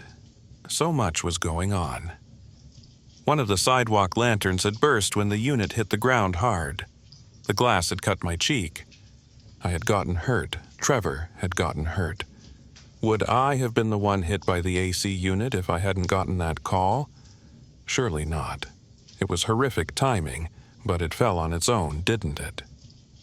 The woman had completely slipped my mind during the incident. I realized this later, too. Was she out there? Did she see it happen? Did she plan this somehow? How did she know? I didn't go to work the next day, or the day after that, or the day after that. I was terrified, scared out of my mind. I stayed locked in my room, curtains shut. I didn't know what to do. I constantly checked my phone, waiting for her to call again. I blamed myself for Trevor's death, blamed the woman, blamed the police for not helping me find her. I picked my phone up time and time again. I tried to find ways to call her back, scoured the internet for ways to figure out who called me. Nothing worked. I couldn't do anything. I didn't get any sleep. It was awful. My boss came by after a couple weeks or so. He was kind. He knew the entire incident was horrifying for me. He let me stay home for a while on paid leave, no bothering me. It was considerate of him. He came to check on me because I hadn't been answering any calls. Not when there was a possibility I'd miss one from her if I did so. That was kind of him too. I let him in. I was hesitant. Opening the front door was scary, and the daylight behind him was blinding considering I had kept all my curtains closed for that entire 2 weeks. We sat on my couch. He told me he understood how traumatizing the situation must have been for me. He told me he got it, and they were all sad about Trevor's death too, but I needed to come back into work again. I understood. I expected as much when I saw him through the peephole. He offered a ride, said I could come back today. Said that maybe being around my other coworkers again might help. I didn't exactly want to. I felt wrong about it. I felt as if leaving my house would open up opportunities for that woman to find a way to hurt me. Even more so, I felt that being at work would increase my chances of missing her call. I told him as much, but he said he would have to let me go if I didn't come back to work. I wanted to refuse, but I didn't have much of a choice. Part of me also wondered if perhaps answering calls there again could entice the woman to call again instead. Maybe I won't freeze up this time. Maybe I could ask her immediately who she was, what she wanted. I hesitantly agreed and accepted his invitation for a ride. He stood back up, pleased. He asked if I needed any time to get ready, and I said I didn't. He asked if he could use my bathroom first, and I said to go right ahead. As soon as I heard the bathroom door lock, I got the call. No number. My stomach churned, but I was ready. My phone almost fell out of my hand in excitement. I answered fast. My entire being was shaking, and there it was. That same voice. She said it just like how she had said it before. Hello. I didn't hesitate this time. Who are you? What are you doing to me? How do you know? Silence. A few seconds of silence. I was on the edge of my seat, breathless, waiting. If you get in that car with him, you will die. She hung up as soon as she finished the final word. What? What are you saying to me? Come back. I yelled into my phone, screaming hopelessly even though she was no longer on the other line. No answers. I still knew nothing, absolutely nothing. My boss rushed back out of my bathroom, clearly concerned. He sat back down next to me, comforted me. I told him about what had happened. He searched my house with me, but we found nothing. No one. How could she have heard our conversation? How did she know I was about to leave with him? He thought that maybe she had some sort of listening device on my phone. I didn't even hesitate. I threw it at the wall, slammed it against the counter, cracking the glass. I turned it off, opened my front door and threw it as hard as I could into the street. I begged my boss not to go. He offered me a ride to the police station instead of work. I refused. If I get in that car with him, I will die. He called the police for me with his own phone before leaving. He waited with me until they arrived, then left for work. I begged him not to go, insisting that something would happen to him on the way. He had to get to work, though. He thought it was nonsense. A car crash, a 3-car pile-up. His was T-boned. It was fatal. They said it was a drunk driver. She couldn't have known, but she knew. If I went with him, I would have been dead. I was not going into work at that point. Again, the police could do nothing for me. The call was untraceable. Useless assholes. I stayed home. I didn't care. I needed to get to the bottom of this. I bought a new phone. I waited. I got them to put my old number, the one from the phone I had broken and tossed away, onto the new one. I checked it obsessively throughout each day, waiting for that call from her. I looked up different ways to immediately trace a call. I could try a couple right after a call had ended, if only she would call. And she did. It was as if she somehow sensed my newfound resolve, my vigor. She started calling more often, predicting things for me. I had expected more death sentences, more warnings of a future demise, but it quickly became littler things. She would call, greet me in that same voice, that same old hello, and warn me of things like a future power outage or an unlocked window. At one point, she knew of my expired milk. I'm notoriously bad at checking expiration dates, but I knew to check the milk before pouring it into my Fruit Loops. The calls became more and more frequent.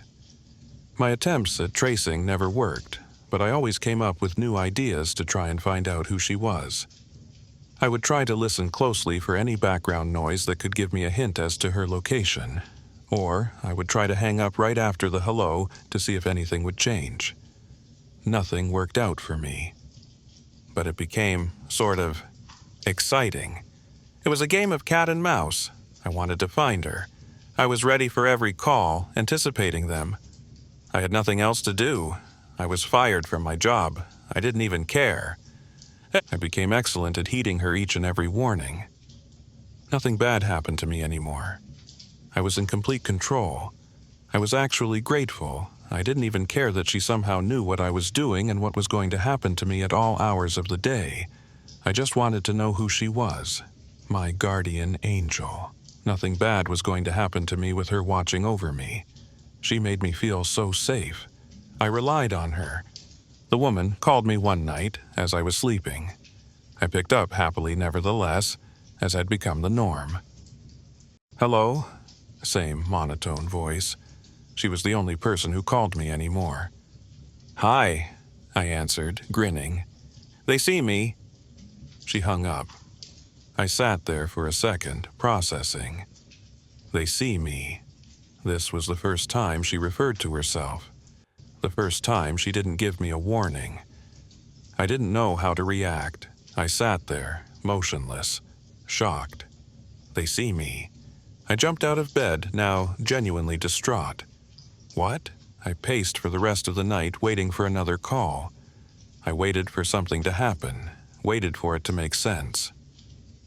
Nothing. Days went by without a call from her. Bad things started happening to me again, things I had stopped looking out for. Days and days. Weeks. I checked news articles, Facebook, radio stations. Did the police find her before I did? There wasn't anything about it anywhere, if so. I called the station. They had no idea what I was talking about. I kept all my curtains open, my doors unlocked, hoping she'd show herself, show how she knew what was happening in my life, come back. I looked out my windows hoping to see a face peering in at me. One never did. Weeks and weeks. A month or so had passed. I don't know anymore. I think I lost track. I miss her. I don't know how the woman knew everything that was going to happen in my life. But I miss her. I need to know who she was. I don't know who could have found her. I don't know what's going to happen to me anymore, and I'm terrified. I need to find her. I don't feel safe anymore. Something's going to happen to me.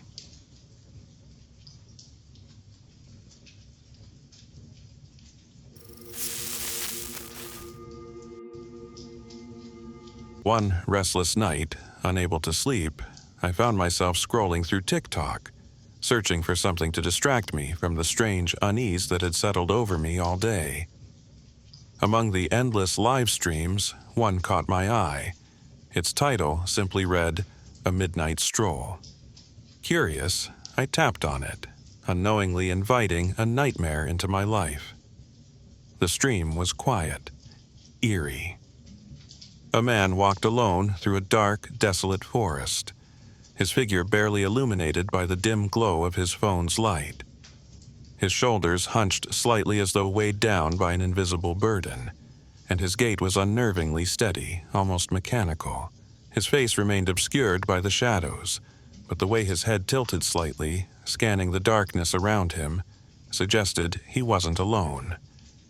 The oppressive silence amplified every crunch of leaves beneath his boots, each step echoing like a warning in the still night. His face was obscured by the shadows, but his movements were deliberate, almost too calm. His footsteps crunched against the brittle leaves, each sound unnervingly loud against the oppressive silence. The trees stood like silent sentinels, their shadows swallowing the faint glow of moonlight. Something about the scene felt wrong, but I couldn't look away. Then, my breath caught. The man's path led him to a clearing, and my blood ran cold as I recognized the scene. It was my backyard, my house. He stood there, motionless, his phone's camera pointed directly at my window. Fear clawed at my chest as I grabbed my phone and called the police. The operator's voice, calm but dismissive, tried to reassure me. Minutes felt like hours as I waited for the officers to arrive. When they did, they searched the woods but found nothing, no footprints, no man, just the quiet of the forest. Without evidence, they left, their words echoing hollow reassurance. Determined to prove what I saw, I decided to wait, though fear and frustration churned inside me like a storm. The memory of that figure standing in my yard haunted every waking moment, and the thought of being dismissed as paranoid only added to my desperation. I needed to show everyone, to show myself, that I wasn't imagining it. If this account went live again, I'd screen record it, no matter how long it took. Days passed before the live stream reappeared. This time, the man wandered aimlessly through the woods. Hours stretched on with no sign of my house. Frustrated, I questioned why people even watched this. The unnerving mundanity of his journey seemed pointless. Yet, I couldn't shake the memory of seeing my backyard. I had to keep watching. 2 nights later, the account went live once more. I hit record as the camera followed the same pattern, wandering through the forest, the sound of crickets filling the silence.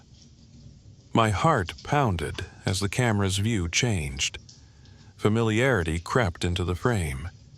Again, my backyard appeared on the screen, but this time, he didn't stop.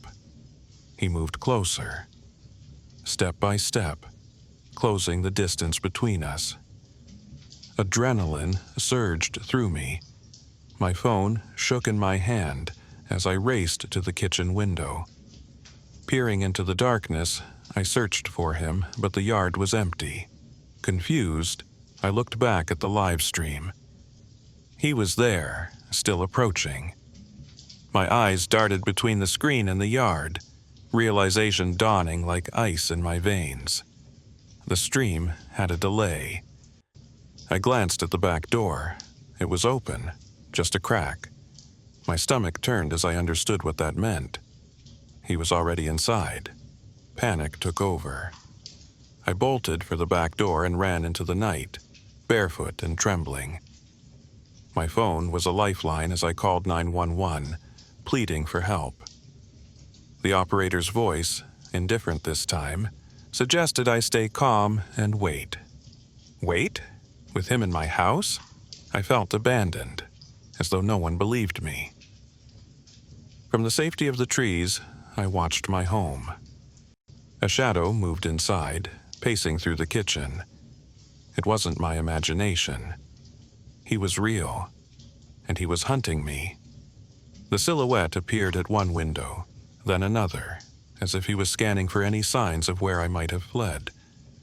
I held my breath, pressing myself against the rough bark of a tree. The forest became my refuge as I fled deeper into the darkness. Branches clawed at my skin, leaving stinging welts, the faint rustle of leaves overhead mixed with the distant hoot of an owl. an eerie reminder of the life that thrived in the dark. The damp air carried the pungent smell of moss and decaying wood, sharp and earthy.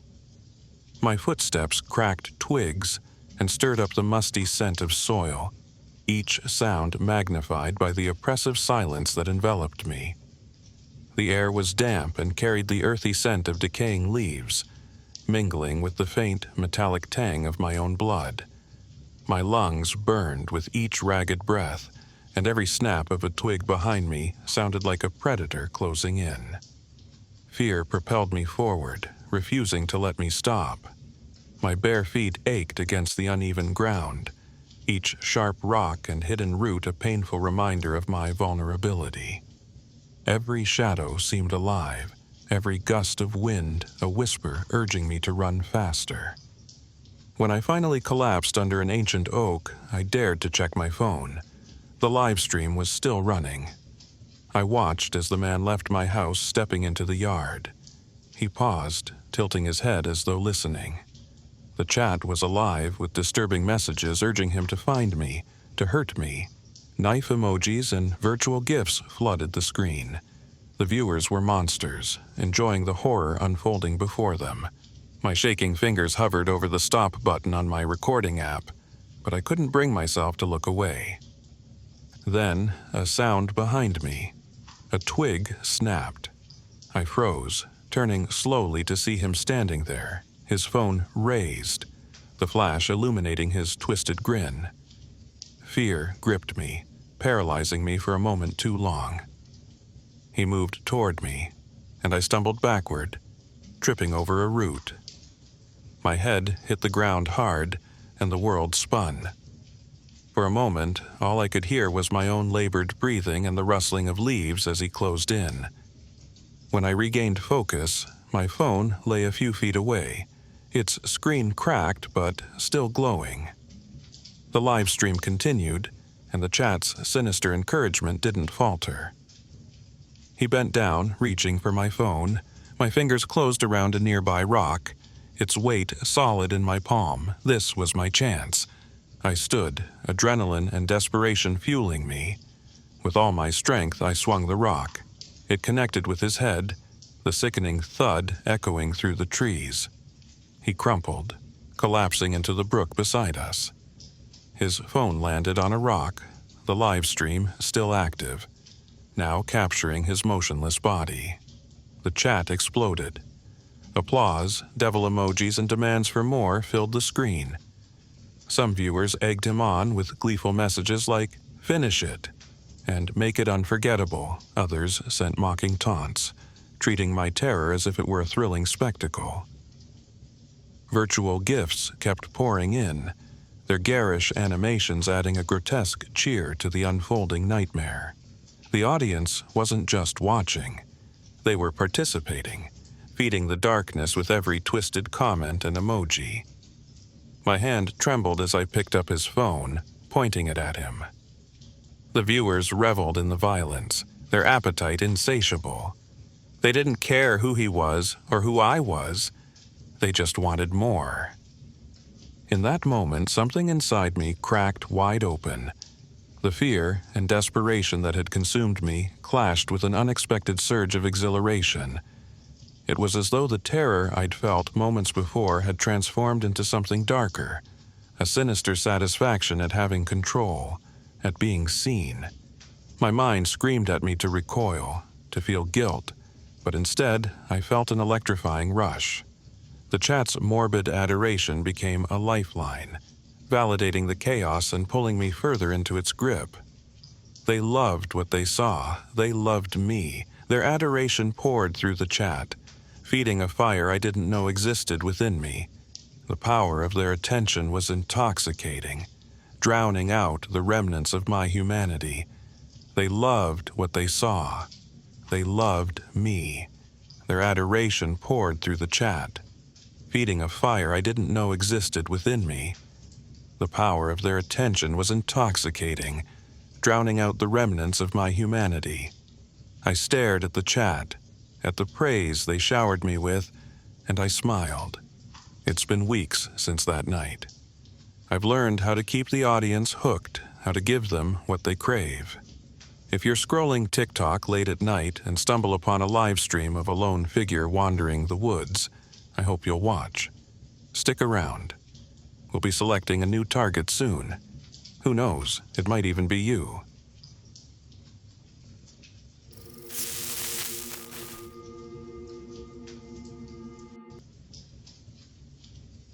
My dearest Angela, your beautiful, lush hair flowing in the wind as you carried your groceries out to your car was the most elegant event I have ever seen in my life.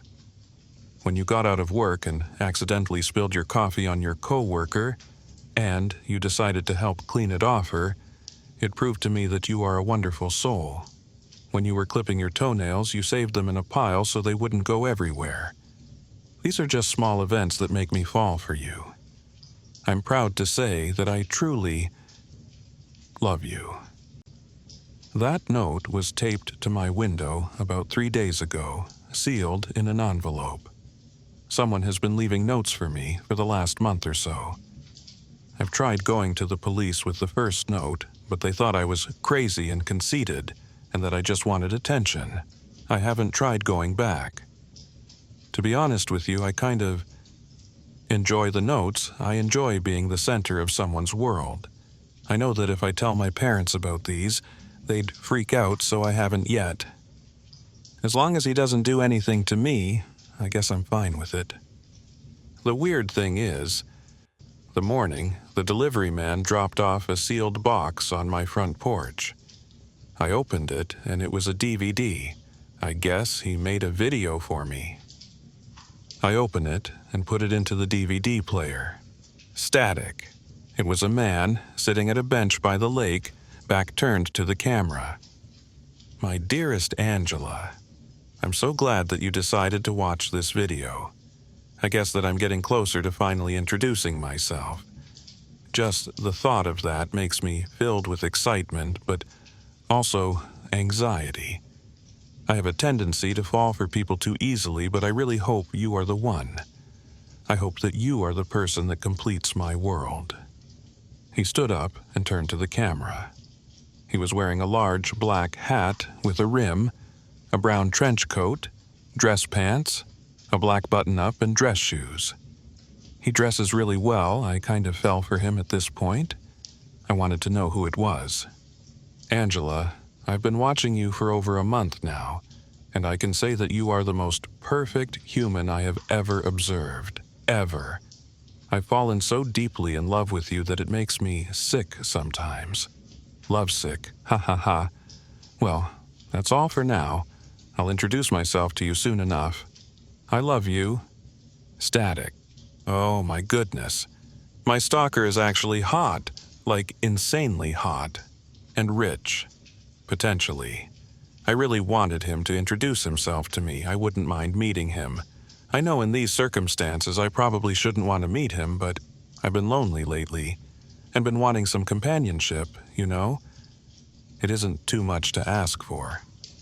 That night, after work, I wore my silk pajamas. They were a little big on me, but extremely comfortable. I got ready for bed as usual, but I couldn't sleep. All I could think about was the man in the DVD, how he was dressed so well. His voice was like music to my ears. I kind of wanted to stay awake to see if he would come once again, but I fell asleep after laying down for a short time. When I woke up in the morning, I wasn't wearing the silk pajamas anymore. I was wearing my usual shorts and t-shirt to sleep. I swear that I remember wearing my silk pajamas. I went to the washroom to check my laundry basket, and surely my work clothes from last night that I changed out of were there. Someone changed me out of my clothes and put on new ones for me. Someone was in the house last night. I ran outside my room, and sure enough, everything was in order. I looked on the living room table, and there was a DVD there. My Dearest Angela, it was titled. I opened it with anxiety and put it into the DVD player. Static. Oh my God, it's me sleeping. My dearest Angela, how I am so glad that we finally meet. I've seen you on the street. I've walked past you many times. I can smell the shampoo you use. I've touched your skin before, but not this delicately. I hope that I won't wake you, but if you do wake, please know that I will restrain you, and we'll have some fun. If you don't wake, I'll just take a little memoir of you until the next time." I was watching myself be undressed by this man. He was wearing a black sweater, blue jeans with his hood on, and a baseball cap to cover his face. "Angela, you are so beautiful. You are as divine as an angel. I hope that you see this video, that I've seen the most intimate parts of you, the most intimate moments of you when you are sleeping. Please know that I mean no harm to you, unless you fight me. I love you." He took my favorite pair of shorts and t-shirt from the drawer. It was like he knew everything about me, what I enjoyed wearing, where everything in my room was. He dressed me and left, static. The next morning, I called sick into work. I was too afraid to do anything. This man could come into my house and do anything to me. He could have killed me, but he didn't. Thank God. I peered out my window to see if there was anyone on the street, and suspicious individuals, but I couldn't see any. I got in my car and drove towards my workplace to see if anyone was following me. Sure enough, I saw a silver Toyota Camry, not too many cars down, following me since I took a left off my street. He knew exactly when I would go to work and the route I would take. I knew it was him.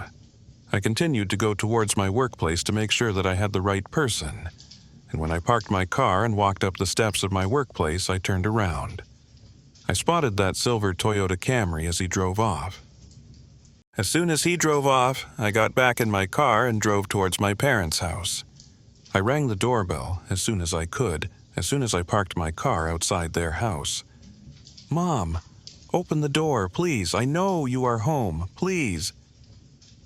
I was sobbing at this point, worried that if I was outside for too long, he'd notice me, and he'd notice where my parents live. The door opened. "Angie, what is wrong? Come inside." Immediately, I ran for the blinds. I closed them all and turned on a little lamp in the living room. "Mom, sit down, please. I need to tell you something." "Honey, what's wrong?" "Mom, I have a stalker. He was in my room last night, and he undressed me and took my pajamas, then put new clothes on me." "What? Have you called the police?" "No. I thought it was fun and games at first, but then he decided to come into my house. If he knew how to do that, he could do anything. Mom." "Joe, come here." My father ran down the stairs. "Cher, Angie, oh my God, what's wrong, baby?" "Daddy, I have a stalker, and last night he came into my house." "Baby, I'll contact my friend who's part of the police. I'll take care of it, okay?" "Okay." My mother held me in her arms as I was sobbing, afraid at what happened last night. I thought everything would be fine. I thought my parents would take care of me.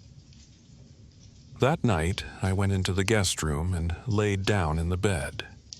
The room was on the second floor of the house with the window towards the back of the house, so I felt a little safer that he wouldn't find me here. And if he did, he wouldn't be able to climb to the second floor of the house. I changed into the pajamas I borrowed from my mom, and I went to bed. Thud. I heard something, like a dull noise. "Mom?" No response. "Dad?" No response. I stepped out of my room and heard a door close downstairs. It was the back door. I looked towards my parents' room and the door was slightly opened. I opened the door. "Mom, Dad?" "Honey?" My mom was gasping for air. "Get out of here." I turned on the light. My eyes opened wide, mouth dropped, tears began to flow down my face. My father's head had dropped onto the floor, severed from his body, which was stabbed many times. My mother had her throat cut and was laying in blood, pooling underneath her. I screamed in horror, crying, anxious. There was A DVD. I walked towards the DVD and it was labeled, "You shouldn't have run away.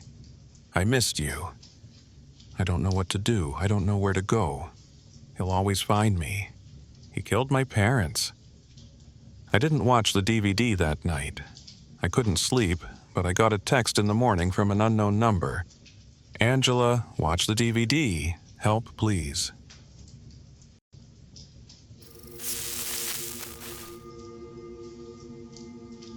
I used to love hiking and camping by myself. I had a few odd moments as a single woman traveling alone, but most of my experiences were positive overall.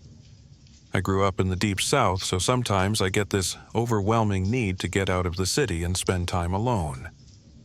On this particular occasion, I road tripped for 2 days and went to a very remote location.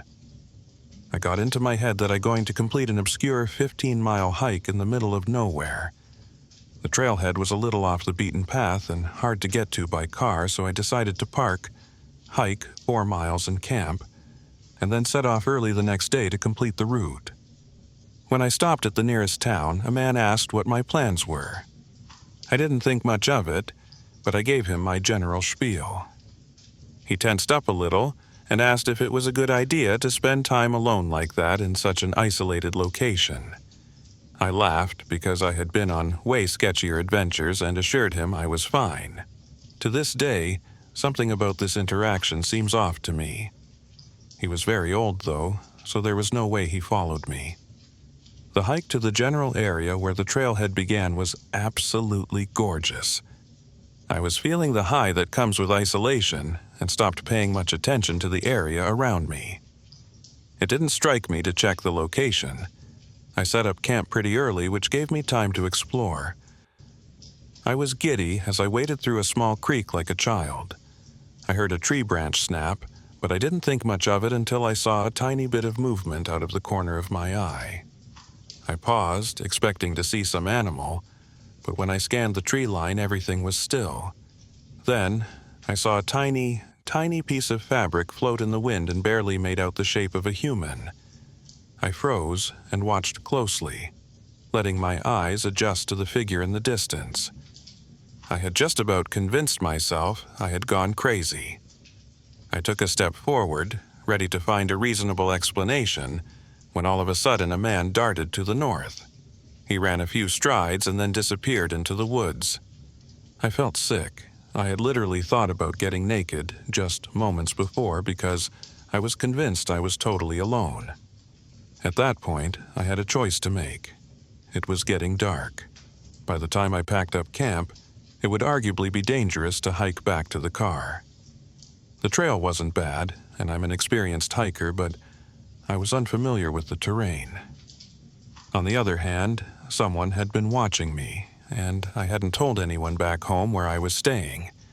I generally trust that folks aren't dangerous, and assumed he was a curious local who didn't have bad intentions. It had definitely been a man. I know that for certain, and it will become important later in this story. He was at least 6 foot, and I could tell by the way he ran. After some deliberation, I made the decision to stay. I was exhausted and kept telling myself the fear was in my head. I did pull out my pepper spray, though. I stayed up for a while reading with a lantern, but I finally turned my lights out and got settled in. When I was drifting off, something woke me up, though. I'm not really sure what it was, but I somehow got this overwhelming feeling that I wasn't alone. Something also told me not to turn my lantern on. My logic was that if I was being stalked, it'd be better not to scare them off. I very, very slowly got my shoes on and crawled out of my tent. I started studying the tree line with slow and careful precision, but it was too dark to make anything out. I felt something, though. I couldn't explain it, but I knew I wasn't alone.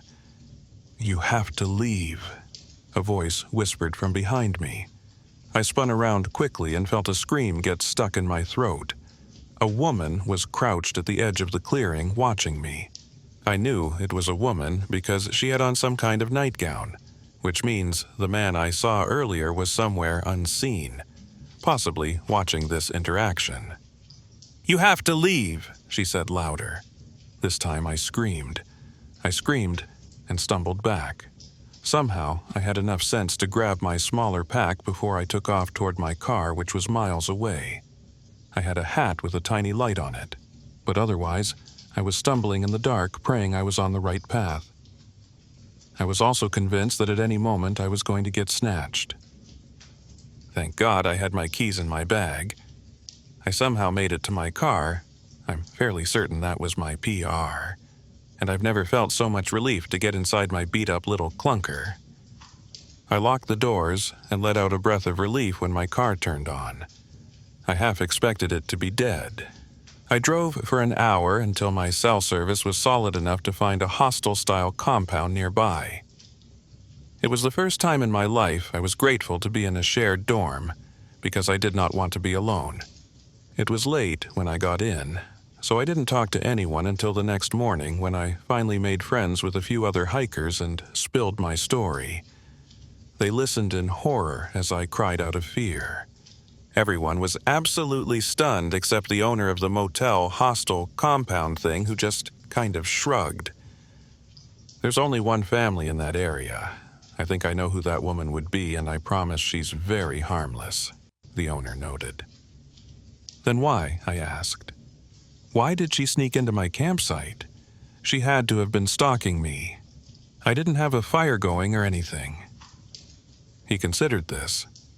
I don't know, but I suspect she had a reason. Armed with a new cohort of hiker friends, we went back to my campsite later that morning. I had left thousands of dollars worth of food and gear. This next part is the creepiest. My tent was still up, but all of my stuff had been gone through. However, it wasn't ransacked.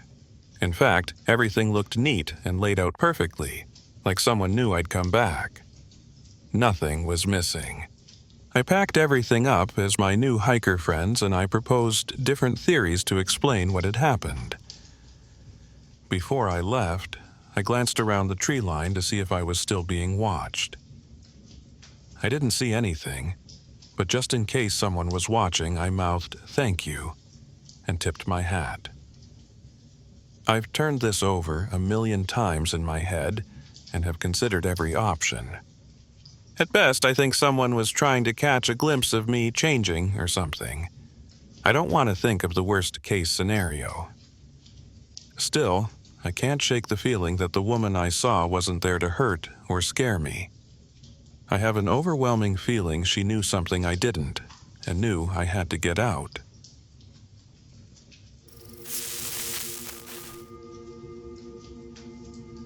I always saw Marilyn walking 3 huge dogs in the park.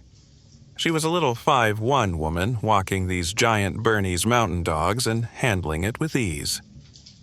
I was in love even though I didn't know a single thing about her. I worked up the courage to talk to her. She was nice, but hesitant. She seemed like an exceptionally wary person. I was patient and earned her trust. I slowly discovered she was everything I had built her up to be in my head, and then some. We dated for months without her ever inviting me to her place. She always said she lived at the edge of town and hated it, but it was odd and unnerving. I spent a lot of my time wondering what the issue was. Was she married or a hoarder? We were 6 months in and had too many drinks when I confronted her on never inviting me over. I wasn't taking no for an answer. She had to bring me over, or I was breaking up with her. Marilyn brought me home. She wasn't married. She wasn't a hoarder. She did live on the other edge of town in a little house filled with her giant dogs. Nothing was out of the ordinary. Things didn't stay that way. Marilyn's dogs behaved strangely. They would start barking or growling at random spots and corners of the house, as if there was an intruder. This also got worse in the middle of the night. The dogs constantly got up around 3 a.m., barking and going crazy and sniffing all around the room while we slept. I think I knew what scent they were picking up on. It was a male scent, musty cigarettes, sweat, and the sting of men's deodorant trying to cover it all up. It was so strong, I was getting ready to confront Marilyn on it, Did she have a man who was staying there when I wasn't there? The power of the smell was undeniable, as was a strong presence of someone else in the house. I asked Marilyn about it. She was very matter-of-fact. She was haunted by a male spirit. It always lingered. She didn't think it was dangerous, but it was scary. And it wasn't the house, it was her. It had been with her for a couple years now, in different locations. She asked if it was a deal-breaker. No, I was all in. I loved her. I could deal with ghosts. I could deal with feeling like I was always being watched. I could deal with never feeling alone. I wasn't prepared to deal with what the actual reality was, though. We spent time at Marilyn's place. Those supernatural oddities always lingered. She explained she got the 3 giant dogs to protect her from whatever it was. Everything had become kind of second nature to me, until one day when we walked into the house and Marilyn peeped right back out the living room blinds. "I keep seeing the same middle-aged woman everywhere I go," Marilyn whispered. I had no idea at the time that sentence was the opening line to a horror movie the two of us were about to live. "She's plain, always wearing a hat, sunglasses, super small, and always driving a white car, a Hodiane," Marilyn went on. I knew the car. I had seen it several times in the past few months. I also could picture a woman, hat, sunglasses, small. She always seemed to be around like an extra in a movie about my life. It was my time to admit something to Marilyn. I had a stalker, and apparently she was back. I dated a girl named Savannah for nearly a year in my early 20s. She came off as just sweet at first, obsessed with me in the right way, then it became the wrong way. I'll spare too much detail, but I, at one point, found out that she was secretly recording almost everything we did in her apartment, and she collected random things of mine. Loose hairs, keeping socks and underwear, even nail clippings. She also seemed to be developing an inability to be away from me for any period of time. She was showing up at my office every day, making me go to long lunches. A couple times I was just running errands and I thought she was following me in her car. It was too much. We had only been together for a few months. I broke it off. Savannah didn't take it well. She kept calling and texting me nonstop. Kept showing up at my office, my house. She wouldn't take no for an answer. I eventually threatened a restraining order and pressing charges. She was in medical school and wanted to become a doctor. She knew that kind of thing could really affect her career. She finally relented. I remained connected to Savannah on social media. It appeared she moved to another state, got a boyfriend, and eventually married. I mostly forgot about her. She was definitely the middle-aged woman who was following us, though. Her build, the way she moved, it was all her. I just had never thought it was possible. She was also clearly trying to make herself look older and more plain than she really was. A distant friend of mine I hadn't talked to in years was still connected to her through his girlfriend. I hit him up to see if he knew what the deal was. My friend provided anything but comforting information about Savannah. She hadn't moved out of state, she wasn't married, she didn't have kids. As far as he knew, she still lived in the area with her parents, had dropped out of med school, and was a recluse. He also didn't think she had social media. I did some investigating. The social media accounts of Savannah's I was still connected to were flimsy. Barely any friends or followers or content. I did some research of people I knew she was actually related to, and it looked like the man in her life was actually her sister's husband and the kids, her niece and nephew. She may have been maintaining them just to throw me off.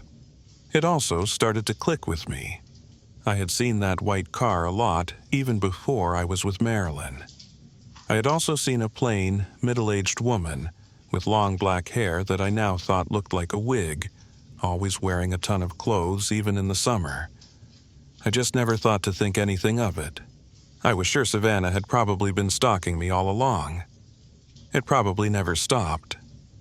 She was probably just turning up the heat since she saw me get serious with Marilyn. Feeling her grip slip away, I was going to follow through with the restraining order this time and pursue pushing Savannah away for the full extent of the law. Only problem was, I had to prove it was her and she was doing it. Restraining orders are a lot harder to set up than you might think. I was always on the lookout for Savannah with my hand in my pocket, ready to whip out my phone to take a photo or video. But it was like she knew. I never saw her or her white car again. The only problem was the haunting, and the agitation of Marilyn's dogs in her house got more and more intense. It seemed to be all hours of the day now and more jarring.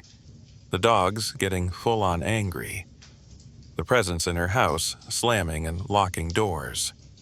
It got so intense we started setting up cameras around the house to try and capture something. It didn't work until one of them fell behind the couch and accidentally got aimed at the backyard for a day and night. The first video alert hit me during the day while I was at work. A neighborhood kid walked through the yard. Nothing sinister. It was so harmless I didn't even remember to move the camera when I got home. The next time I woke up to a ring notification in the middle of the night. I checked the camera and saw the neighborhood kid again, in the backyard again, but this time moving towards the back door. I was no longer just writing this off as an innocent neighborhood. Teenage boys will be boys moment. I shot out of bed, ran out of the bedroom and took to the living room flanked by all 3 dogs. I was startled by what waited for me inside the living room, not outside. A tall young man faced the doorway, the image of his broad back, cloaked in a t-shirt flashing before my eyes for a second before he was gone. The dogs weren't bothered by the flash of a presence of the man. They ran right for the door and kept erupting with barking. I checked the Ring app. I saw the kid walking out the backyard and disappearing into the darkness. I breathed a sigh of relief and tried to calm the dogs. Then I heard Marilyn scream from the bedroom. I rushed to the bedroom and found Marilyn standing next to the bed and looking over at the window in horror. It was the middle of summer, and we were fighting the heat, sleeping with the windows open. I could visibly see the screen had been cut, and the blinds in front of the window were swaying on a windless night. "Someone tried to grab me," Marilyn whispered to me, staring at the darkness of the window. A thought came over me at that moment, just before I started to comfort Marilyn. I wasn't so sure it was a neighborhood boy who terrorized us that night. The size, the movements on the Ring camera, it all added up to Savannah, but dressed as a teenage boy. I took the footage to the police and tried to get that restraining order on Savannah.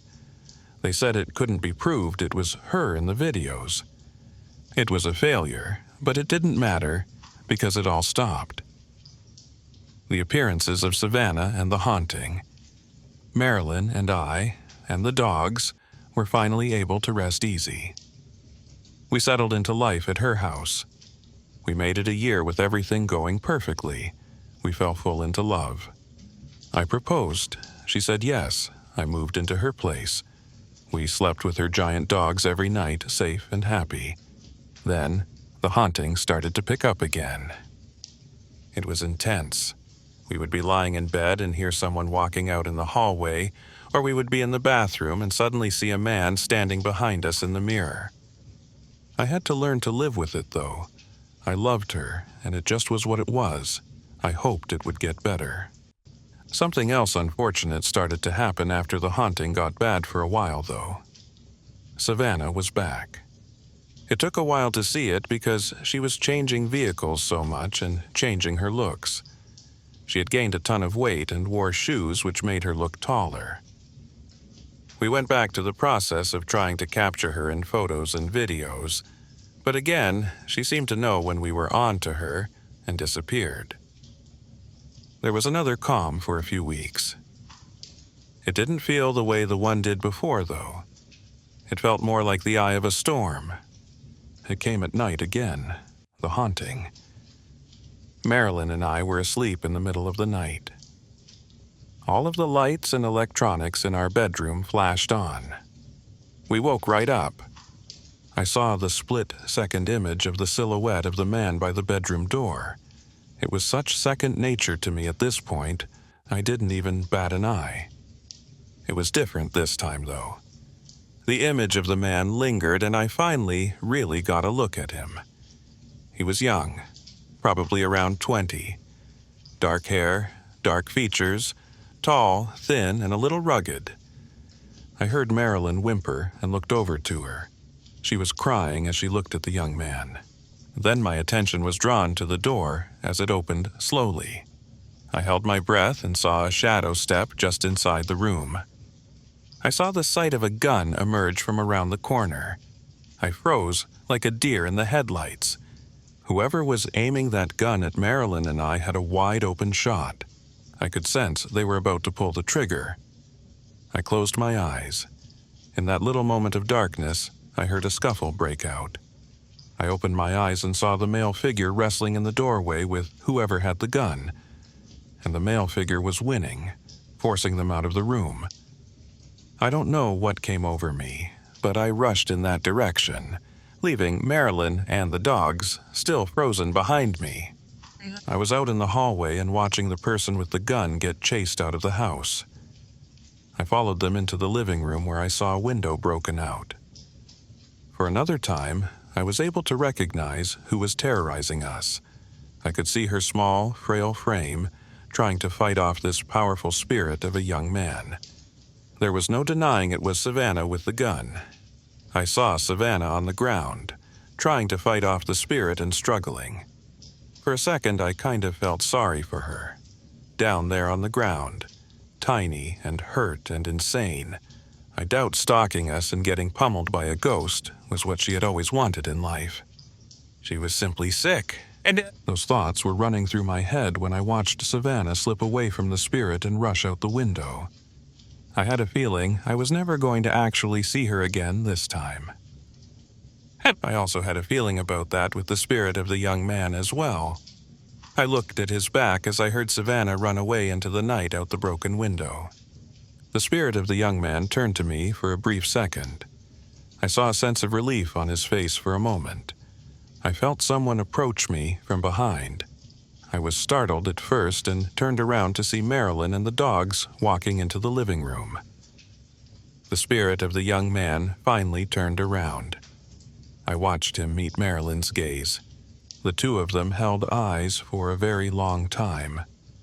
Everyone silent. Tears gushed out of Marilyn's eyes now. I watched the spirit of the young man nod to her. I watched and heard Marilyn start to break down. I looked over again, and the spirit of the young man was gone. Then I went to comfort Marilyn. I had connected some dots before Marilyn even started mapping them out to me. The spirit which had been hovering around us and haunting us was of her older brother, Casey. Casey died in a snowboarding accident years before, shattering Marilyn's young life. Her brother had been her hero and protector, and he was gone suddenly when she was in her vulnerable teenage years. Casey had always told Marilyn he would be there for her. She thought he was actually ramping up his presence and haunting when he knew Savannah was hovering and coming for us.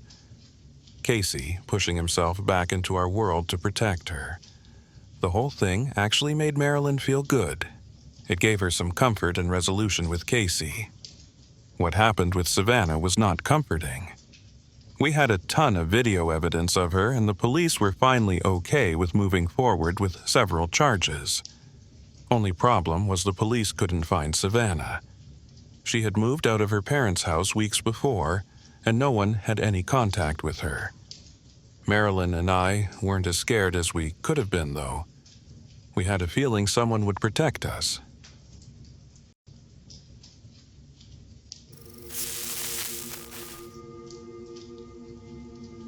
I dropped out of high school and didn't even try to go to college. I picked up weird jobs, usually late at night. Picking locks for folks locked out of their place, moving a bookshelf across town in my truck, or feeding the neighbors' dogs for petty cash. But a few months ago, I got the weirdest request for a job. Before judging me and asking me why in the world I would accept this job, I needed the money. It paid more money than I could ever imagine. The job was simple. A man gave me his address and asked me to follow him around everywhere from a distance and watch his every move as many possible hours as I could. He paid me by the hour, so it was fantastic for me. I had nothing else to do but stalk him. I came to the address 335 West Trome Drive, Lee's Summit, Missouri. It was an average, boxy house with light brown paint and dark green shutters that sat on a sloping hill. I eyed fence in the back and thought about how I would mess with this adrenaline addict guy who pays other people to stalk him. I did everything. I slept when he slept. I watched his lights go off at night and come on in the morning. I followed his car. I found out his workplace. I stood in his backyard. I broke in when he talked with neighbors to open doors that were closed, crank up the AC, change the TV channel, unmake his bed. Stuff to let him know I had been there. One time, I even sent him mini muffins with a note that said they were from his secret admirer. I seemed to really freak him out. I hoped I would get paid even more for achieving the desired reaction. But then he started playing hard to get, making it a game of sorts. His blinds were closed permanently. He changed his locks. He installed security cameras. He even called the cops on me, and I went away for the night. They told me if they caught me outside that guy's house again, I could go away for years with serious harassment charges. He'd have to pay me extra for this one. I called him after I got out of the slammer, waiting outside his house in my truck. I wasn't supposed to, but I wanted to make sure I would be paid more for going through that. He greeted me by complimenting me. "I never even see you around. You're such a good hider. It gives me such a thrill to know you're watching me, though." I heard his ignition start. "Wait, what the folk? Are you in your car?" "Yeah, you should know that, buddy." He chuckled. My eyes bulged out of my head as I looked in my rearview mirror. The house across from the guy I have been stalking for months had a running vehicle in the driveway. My lungs plugged up and I turned to drive away. But as soon as I pulled out, the cops were right behind me, signals blaring. But even now, as I sit in this cold, hard prison cell, just coming from a trial that determined that I will spend the next 7 years of my life here, I wonder, did he send me the wrong address intentionally?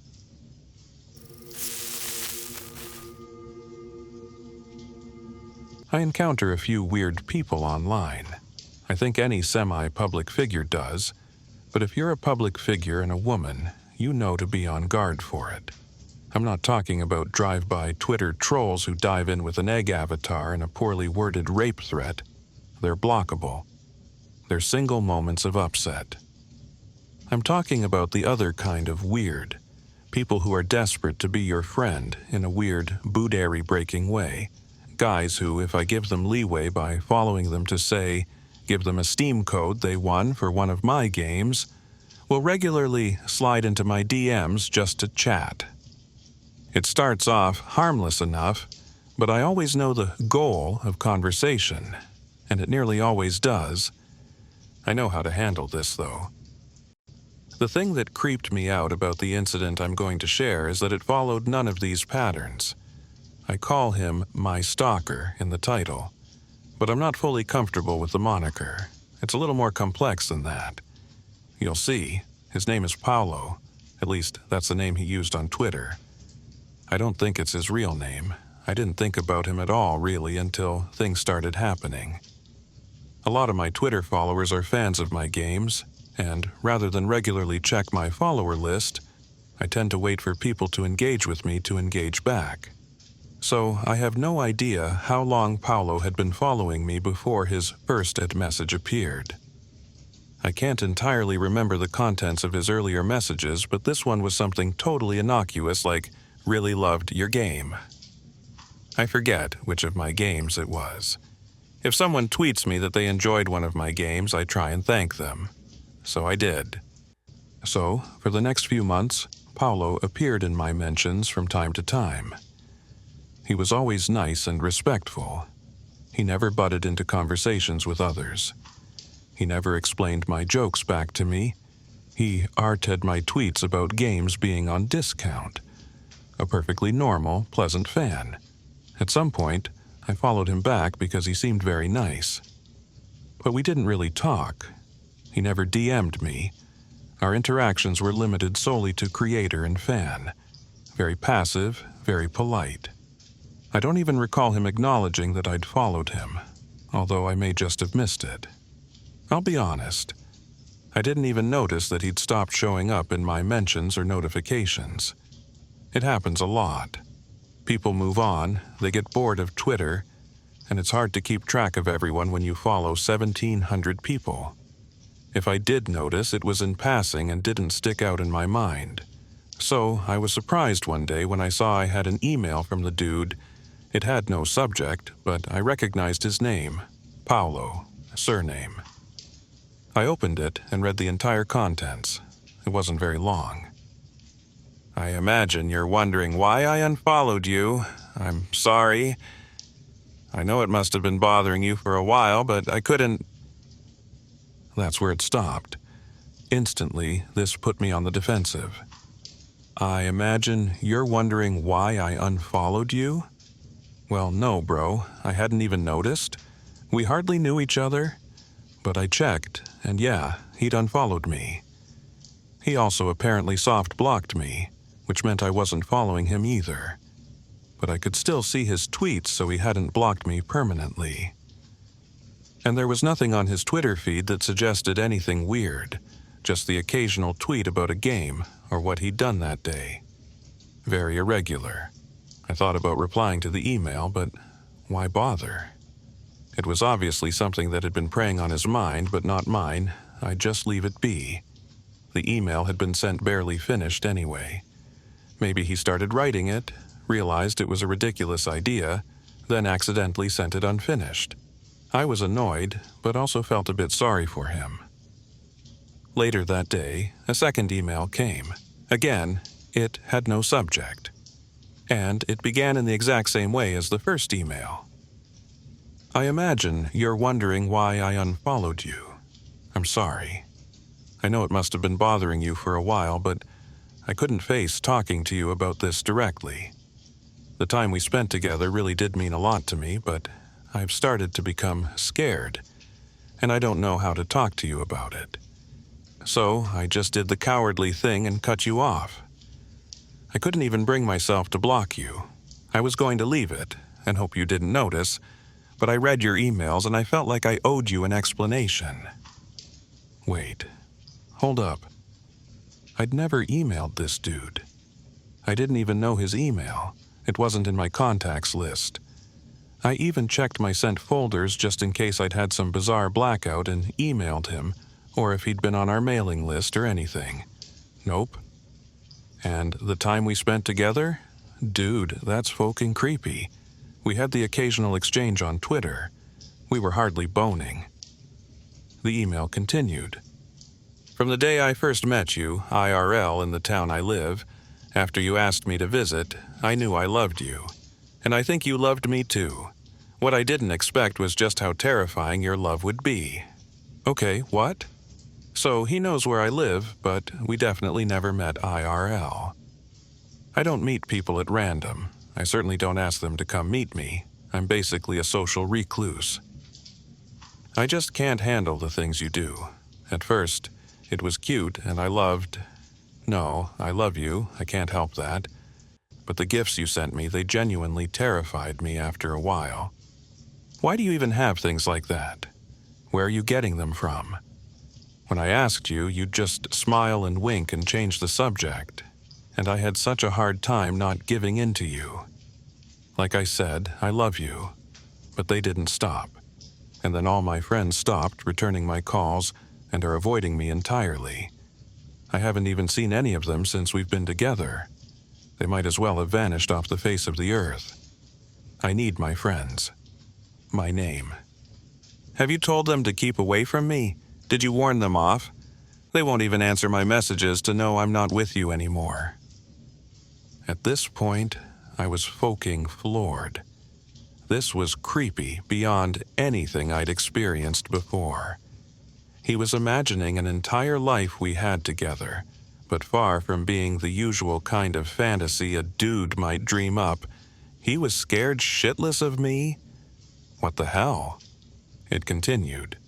Please don't reply to this. I needed to get it off my chest, but please, if you have any love for me at all, just don't reply and let me go. Please stop visiting my house. Please stop showing up where I'm gonna be and just watching me, with that smile I used to love so much on your lips. Please stop messaging my sister, and please stop trying to hang out with her. Please just leave us all alone. I love you, my name. And I think I always will, but please just let me go. I can't do this anymore, and I'm sorry, Paulo. So I read all this and I was just, well, how the fuck do you react to something like this? Seriously, it wasn't just some fantasy either. He knew where I lived, which, okay, he could have found out, but that was still terrifying. But who goes about stalking someone by telling them to leave you alone? I wondered if it was one of my friends playing a prank. But I don't think any of my friends would be so cruel as to joke with me about something like this when they knew it'd scare me more than most, for reasons I won't go into. That's when I noticed the other thing. His emails had been sent to an email address of mine that I simply don't use for personal communication at all. That email is accessible nowhere. It's an email I set up for one of my domains to use, then never did. I have never, ever shared it with anybody. There was absolutely no way he could have found it out. I had no idea what to do at all. I talked with friends about it, and they were just as horrified as I was. I checked his Twitter, hoping he'd have said something, some kind of clue, but he'd deleted it. I really did not want to reply to the email, partly because he'd asked me not to, and was obviously legitimately terrified of me, but also because I was terrified of engaging in conversation with him. It weighed heavily on me for days. I could barely sleep. I was terrified I'd see this dude, but also terrified that if I did, I wouldn't even know it, because I'd only seen one photo of him, in his Twitter avatar. How would I even recognize if he was stalking me? And his Twitter was gone, so I couldn't even refresh my memory on what he looked like. Then, one Friday, I got another email. Again, no subject. Fine, I give up. I'll come to your house tonight. We can talk it over, or whatever it is you want. I know it's too late to ask for you to respect me and to just let it go. I haven't even opened any of your most recent gifts. My sister won't speak to me, and I wish I knew what you'd said to her. Maybe tonight you will tell me. You've won. I'll come over, Paulo. Of course, I was just like folk. No, dude, do not come over. Please, please, do not come over. What the hell? And in my panic, I replied, I sent an email. Please don't come over. Please leave me alone. I don't know what this is. Don't come over. If you come over, I'll call the police. I'm sorry for whatever you're going through, but it has nothing to do with me. My email bounced. That night, I stayed home, alone. I think part of me, idiotically, was hoping that if he did show up, I could talk some sense into him. But the bigger part of me was fucking terrified. Every time I heard the gate creak in the wind, I peered out the window, hiding just behind the sofa to look. I kept all the lights off and the house silent. I don't think I relaxed for a second that night. I felt like I was on the verge of a heart attack. Every creak, every groan of the house set my nerves on edge. Finally, around 2 a.m., I fell asleep. When I woke up the next morning, I was still alone. Nobody had shown up. Of course, they hadn't. While I was writing this, I received an IM. It was my friend, chastising me for ignoring her. She'd seen me in town yesterday and waved. I just stood, staring at her, like I wasn't seeing her at all, she said. I told her I wasn't in town yesterday. She laughed. I could tell she didn't believe me. "The gift you sent me this morning made up for it, though," she said. "And now she's offline and isn't answering my texts or calls. I'm very shaken. I haven't felt this scared since, I'd rather not say, but it was a kind of fear I never wanted to experience again. First off, please let me address the issue of a suspected mental health disorder in myself, because this part made me start second-guessing my sanity. So, I'll be upfront. To the commenter who suggested borderline personality disorder, I actually do have BPD diagnosed. That's pretty easy to verify if you work out who I am, which is easy enough. But BPD wouldn't remotely account for split personalities or lost time. At least mine doesn't. And dissociative identity disorder is so rare that its existence is debated in the scientific community. BPD as killer and DID are poor horror tropes created by Hollywood to capitalize on a fear of mental illness and make a quick buck. This isn't some shitty Hollywood horror. This is my life. Plus, I'm pretty much a hermit. If I'd been going out to meet Paulo, someone I live with would have noticed. I asked. I've been exactly where I knew I've been, at home. So, yeah, I'm as confident as I can be that this does not involve my own mental health. Which means the other likely option is that Paulo is unhinged. He's not. I don't think. I know this thanks to you guys. When I last checked my previous post, it had 87 upvotes. At the time of writing now, it has 86. I guess this meant the post got exposure, because one of Paul's friends, who's been helping him deal with me, forwarded it to him. So, good news. Paul is alive. He's also been dating me. He isn't crazy. I know this because he emailed me. I'm amazed after what I've done to him that he found the courage. I admire him a lot. I don't think I would have gotten through last night without him. What you're doing is cruel, his email began. Was it not enough to folk with my head as much as you did? Were you not content with ruining just me? I've seen your post on Reddit. My friends have seen it. My sister has seen it. I stopped reading there. Please call me. We need to talk. I'm scared. I emailed back, including my mobile number. The email bounced. I tried again. Bounced. Frustrated, I sent it from my work email, which is hosted by a different hosting provider than all my personal ones. The email sent. I practically cried. 5 minutes later, I got a text from a number I didn't recognize. What do you want? I tapped out my message quickly, terrified something would go wrong. I told him my Reddit post was real, that I didn't know him, that I could prove it to him if he'd just let me. I sent the message. Then a brainwave hit. I bet this isn't the phone number you have for me, is it? I quickly sent. I waited and waited. Then, that proves nothing. You could be using any phone. But okay, I'll hear you out, not that I owe you anything. I told him I was frightened for him and for myself. I pleaded with him to let me call him so he could hear the sincerity in my voice. He said no. Then he said yes. I called him. His voice was trembling. He was terrified. I didn't think he could be faking it. But nonetheless, it suddenly struck me that this might not be Paul. That whoever was behind this had intercepted my mail. I didn't want to scare him off by acting distrustful. The way I was playing it was trying to convince him that I believed he was a victim, that I didn't matter. I persuaded him to FaceTime me, to confirm I was in fact the girl he'd thought he'd been dating for months. As I answered the call, my instant feeling was one of relief. I recognized him from his Twitter avatar from back in the day. What I hadn't been prepared for was the look of recognition on his face. It was a look of accepting horror. There was no mistaking it. He knew my face, and our acquaintance genuinely terrified him. But after his initial recoil, I sensed something else, a softening. No matter what this person he believed to be me had done, he still loved her. In this weird, terrible moment, the thought of that scared me more than any of the rest. It's ridiculous, I know. I just don't deal with that kind of thing well.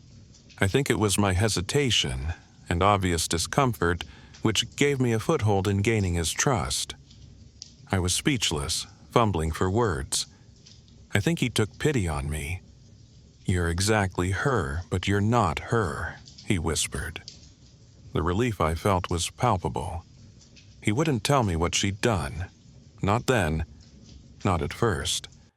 I so badly wanted to press him on it, but I couldn't bring myself to. I felt so sorry for him. Whatever she'd done had broken him completely. Instead, I focused on the other point I'd been dying to know. Just how much of me was in her. He described me perfectly. My mannerisms, my quirks, everything. The only difference was my personality. She was cold, cruel, mocking. I like to think I'm not. I asked him how he fell for her when she seemed like such an asshole. He didn't have an answer. All the while, the obvious explanation to me was that Paul was very disturbed. A victim and totally harmless, but haunted by an imaginary version of me that he'd subconsciously pieced together from my life as a public figure. It wouldn't be impossible, right? This was a theory I had to put to the test, even though logically it was the only explanation. I guess people had wound me up a little tight with the whole doppelganger thing in my last post. So what I decided I had to do was ask Paul about any identifying features I might have. And asking him this was somehow the most mortifying aspect of the whole thing up till this point. "Can you tell me any of her identifying features from, like, below the face?" I muttered, blushing. I felt incredibly stupid for being embarrassed by this. But please remember, Paul was a stranger to me at that point. A stranger who believed he knew me intimately. It was all kinds of intimidating. For a moment, I don't think he realized what I was asking. Something that only someone who'd been with me would know, I said, cringing inwardly. He got the point. "You have 3 prominent freckles on your boobs, breasts." I had to suppress a smile at this awkwardness, even though my heart was beating so fast I could feel it. "And one of them is just on the edge of your right nipple." A cold chill crept up my spine. This is correct. I began to panic, then relaxed. My tits have found their way onto the internet before. If someone was that obsessed with me, it wouldn't be too much of a stretch to believe they'd seen my breasts. Now I was just a little skeeved out that this dude I didn't know had seen my boobs, along with having this weird, terrifying delusion about me. "And there's one just above your, lady parts," he said. I know 100% that this has never been plastered all over the internet.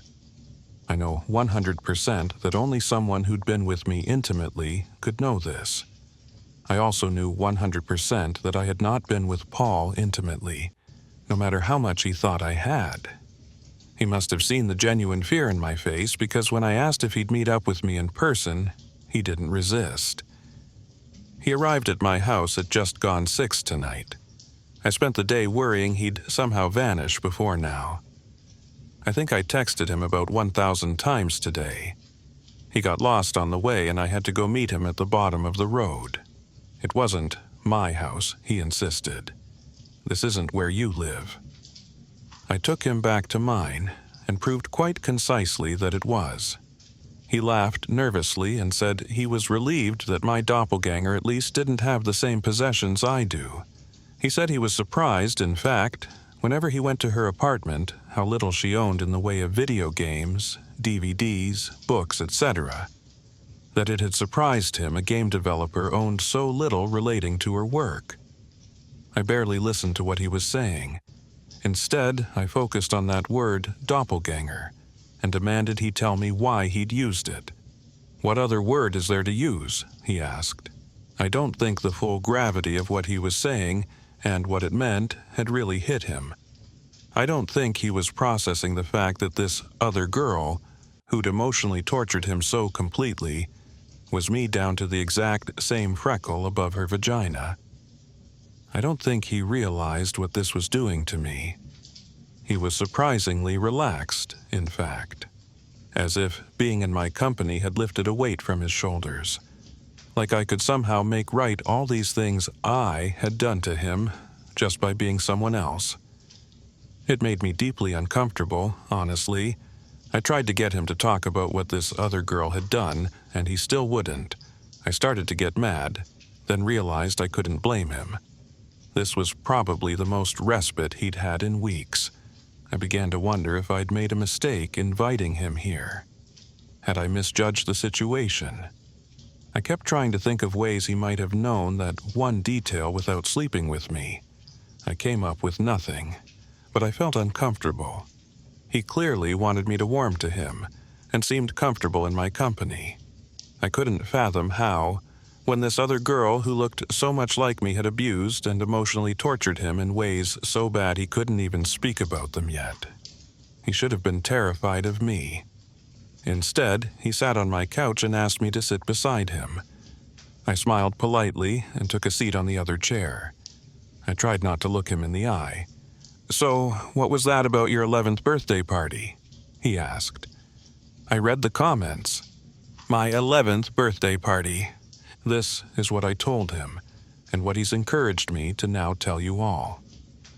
11 years old, young enough to still have a party organized by your parents, to which all the girls and boys in your class are invited. Old enough to be self-conscious and moody. I can't remember what set me off that day. It was before any of the guests had arrived. I think it was something ridiculous like the fact I liked a boy in my class who couldn't come to the party because he was away. Some silly shit that caused me to sulk in my room and be a total brat to my parents who'd gone to the effort of putting on such a great party. I was determined to hide up there all afternoon. Even when the first guests arrived and my mother called up to me, all smiles and cheer, I ignored her. Every time the doorbell went, I got a little more angry. Every time I heard one of my friends greeting my parents, I buried my head deeper into my pillow. I wasn't crying, it was just this white-hot anger which had boiled up from nowhere. I can't think about it now without burning in shame. But it's nothing compared to the unease I feel when I think about what happened next. I must have drifted off to sleep because the next thing I knew, the party was in full swing outside. My friends' cheerful voices cut through me, fueling my annoyance. I crept to the window and looked out. They were all playing some sort of party game. They were having so much fun. They didn't even need me, the birthday girl. Part of me wanted to go out and yell at them. Part of me wanted to deprive them of my company until the bitter end. I read for a bit, trying to drown out the noise of the party. Eventually, I crept back to the window and looked out. Everyone seemed to be crowded around this one spot. I remember thinking, oh, the gifts are being opened. Then remembering it was my party, my gifts. The crowd parted, and I saw a blonde girl I didn't recognize. She had her back to me, and I could see over her shoulder that she had a gift, still wrapped in her hands. My gift. I couldn't tell who she was. I didn't care. I just knew she had what was mine, and it wasn't hers. I banged on the window, but nobody turned. This was too much. I had to go down. And so I did. I ran down the stairs across the living room, threw open the sliding door, and crashed my own party. Defiantly, I flicked my blonde locks out of my eyes and announced myself in the kind of petulant, precocious way reserved for children who think they're hot shit. Nobody turned, and nobody was talking. "Hello," I said insistently. "I'm over here." And then they all turned, and I instantly wished I'd kept quiet. My parents, my friends, a couple of their parents too, they all stared at me with cold, wide eyes.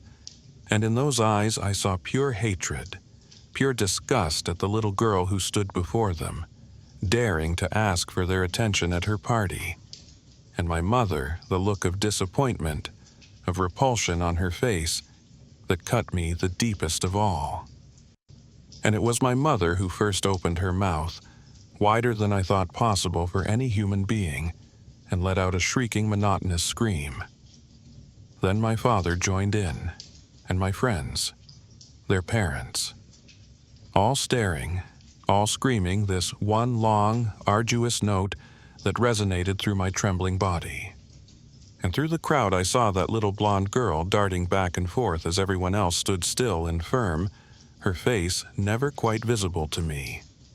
That girl, wearing the party frock I'd picked out, which still hung upstairs on my wardrobe door. I tried to turn, to run, but I was rooted to the spot in terror.